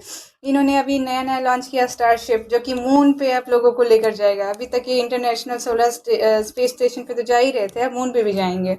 और इन्होंने स्टार लिंक करके एक चालू किया है, पता है ना, स्टार लिंक आजकल बहुत न्यूज़ में रहता है। ये कम्युनिकेशन सैटेलाइट है, हर जगह जाकर अलग अलग कम्युनिकेशन नेटवर्क बिल्ड करना। ठीक है, अभी इसने स्टारलिंक ने क्या किया है, शायद अडानी से, हाँ अडानी से ही, मुझे एक बार चेक करना पड़ेगा, किसी से तो टाई अप किया है अपने यहाँ पर। और क्या करेंगे ये लोग, अलग अलग टावर करेंगे बिल्ड, ताकि क्या हो, गांव में भी नेटवर्क पहुंच सके। अगला देखो, एक्सियम स्पेस। ठीक है, एक्सियम स्पेस किसने बनाया बच्चे, रैम।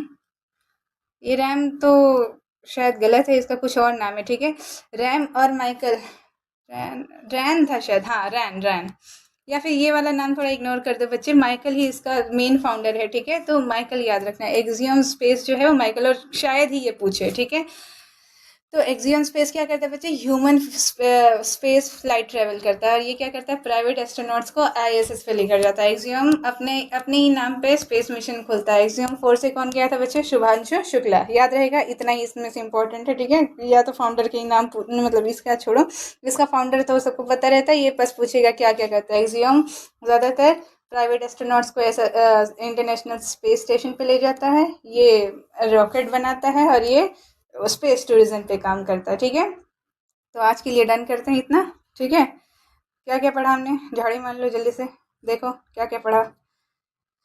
तो पहले तो डिफरेंट ऑर्बिट, कहाँ पर सैटेलाइट प्लेस की जाती है, सैटेलाइट को ले जाने वाला कौन होता है, तो वो कौन होता है बच्चे, लॉन्च व्हीकल्स होते हैं। अलग अलग कैसे जाती है वो सब हमने डिस्कस किया। अलग अलग कौन से रॉकेट है हमारे यहाँ, फिर अलग अलग स्पेस एजेंसी है हमारे यहाँ की, पूरी गवर्नमेंट की, फिर उसके बाद बाहर की, और फिर उसके बाद यहाँ पर हमने इंटरनेशनल स्पेस स्टेशन के बारे में देखा।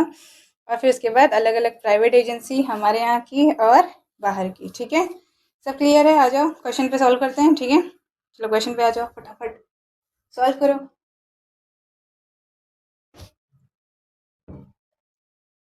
हम्म, किया। देखो पहला क्वेश्चन क्या है, which of the following is not correct, not ढूंढना है। ठीक है, फर्स्ट स्टेटमेंट पढ़ो, देखो, Rakesh Sharma is first Indian to go to space in 1986। हाँ, राकेश शर्मा जो थे वो फर्स्ट इंडियन तो थे जो स्पेस पे गए थे, लेकिन क्या 19 86 में ये गए थे कब? 1984 पे। ठीक है, मैंने कहा था इसको डायरेक्टली एकदम बढ़िया से याद रखना है। ठीक है, तो पहला स्टेटमेंट तो हो गया गलत, यानी यही हमारा आंसर है। तो देखो ऑप्शन 1 कहाँ है? 1 यहाँ पर भी है, ऑल में भी है और यहाँ पर भी है, यानी सी तो कैंसिल हो गया। आगे सेकेंड स्टेटमेंट पढ़ो। देखो, शुभांशु शुक्ला बिलोंग्स फ्रॉम पटियाला। सही है क्या? नहीं, शुक्ला जी हैं कहाँ से? लखनऊ से। ठीक है, तो ये भी गलत हो गया। तो 1 और 2 यहाँ पर है, ये गलत हो गया, यानी या तो ए होगा या तो बी होगा। थर्ड वाला पढ़ो। देखो, Kalpana Chawla is first Indian women in space. Kalpana Chawla Indian women तो है, मतलब लेकिन इंडियन ओरिजिन की है ना? तो इंडियन वुमेन नहीं, यहाँ पर इंडियन ओरिजिन लिखा होना चाहिए था। तो ये भी क्या हो गया? गलत हो गया, यानी ऑल, सारे ये तीनों के तीनों ही हमारे स्टेटमेंट गलत है। ठीक है, तो option B is the correct answer. चलो बच्चों, सेकंड वाला करो। देखो इसमें क्या लिखा हुआ है? Which of the following is not correct. हमें नॉट करेक्ट चाहिए। ठीक है, फर्स्ट वाला स्टेटमेंट पढ़ो। देखो क्या लिखा हुआ है? Pushpak is a reusable rocket made bye ISRO. क्या सही है? पुष्पक जो है वो क्या है कि, हाँ सही है। देखो, पुष्पक और रूमी हमने दो पढ़े थे। ठीक है, रूमी किसने बनाया था बच्चे? स्पेस जोन ने बनाया था। और पुष्पक किसने बनाया था? इसरो ने। यानी ये तो करेक्ट है, यानी ये तो ऑप्शन हो नहीं सकता। तो 1 गलत हो गया और ये डी गलत हो गया। यहाँ 1 है, हमें नॉट करेक्ट चाहिए। देखो दूसरा स्टेटमेंट पढ़ो। देखो, Agnibaan is world's first 3D printed rocket made by Skyroot. तो बच्चे अग्निबाण जो है वो फर्स्ट 3D प्रिंटेड रॉकेट तो है, लेकिन क्या स्काई रूट ने बनाया? नहीं, अग्निबाण तो अग्निकुल ने बनाया था ना। तो ये हमारा गलत हो गया, यानी 2 कहाँ पर है बच्चे? तो ये तो नहीं था, ये 2 यहाँ पर भी, यहाँ पर भी है। तो थर्ड वाला स्टेटमेंट पढ़ो। Dhanush is private launch pad made by Digantara. तो धनुष जो है वो प्राइवेट लॉन्च पैड तो है, लेकिन दिगंतारा ने बनाया है क्या? नहीं, ये किसने बनाया था? बताओ बताओ, मुझे कमेंट्स में बताना किसने बनाया। तो ये 2 और 3 जो है वही रॉन्ग है। तो option number B is the correct answer. ठीक है, समझ में आ रहा है कैसे करना है बच्चे? सिली मिस्टेक बहुत हो रही होगी, ध्यान से करो। ठीक है, थर्ड क्वेश्चन देखते हैं बच्चे। थर्ड क्वेश्चन क्या है? देखो, विच of the following is correct. ठीक है, फर्स्ट वाला स्टेटमेंट पढ़ो। देखो, LMV-3 is capable of carrying 4000 kilo weight. बताओ, LMV-3 बाहुबली रॉकेट था। बाहुबली ने भाई शिवलिंग उठा लिया था, तो कितना किलो उठा लिया था? 4000 किलो उठा लिया था, यानी इतनी इसकी कैपेसिटी है। तो ये फर्स्ट क्वेश्चन, फर्स्ट स्टेटमेंट तो क्या हो गया? करेक्ट। फर्स्ट यहाँ पर भी है और ऑल में भी है, यानी ये तो गया काम से। ठीक है, अब अगला देखते हैं। It is 3 stage rocket having solid liquid propellant. बताओ, अब भाई कितने, कौन से जनरेशन का है? शायद 5th जनरेशन का है ना? 5th जनरेशन का है, तो अभी सी बात है बच्चे, बहुत कुछ होगा इसमें। ठीक है, तो दोनों, ये भी करेक्ट है, ये भी स्टेटमेंट करेक्ट है। अगला देखो क्या है? Third statement, it was launch in 2014 and known as Bahubali. अरे भाई, बाहुबली कब लॉन्च हुई थी? 2015 में, तो 2014 में LMV थी, यानी थर्ड वाला भी करेक्ट है। ठीक है, तो अपना क्या था? ऑल हो सकता है, ये अभी भी है। ठीक है, फोर्थ वाला देखो, it was use to launch Chandrayaan 2। क्या चंद्रयान 2? बच्चे चंद्रयान 2 की तो हमने बात ही नहीं की। हमने तो क्या बात किया था? 3, चंद्रयान 3 है ना? LM3 चंद्रयान 3। तो ये गलत हो गया, यानी फोर्थ, यानी ये गलत, ये गलत, ये वाला करेक्ट है, यानी ए ऑप्शन इज करेक्ट। बात समझ में आ रही है? अब अपना ये अगला क्वेश्चन आप क्या करेंगे? होमवर्क करेंगे और कमेंट में मुझे आंसर बताएंगे। ठीक है, क्या करना है बच्चे? आपको अटेंडेंस लगा देना है और नंबर ऑफ स्टूडेंट्स बढ़ा देना है, और क्लासरूम में अच्छे बच्चे आएंगे तो अच्छा लगेगा देख के। ठीक है, अगले लेक्चर में एब्सेंट मत होना। ठीक है, कॉल इट करें, कॉल इट अ डे। ठीक है, ओके बच्चे, जय हिंद।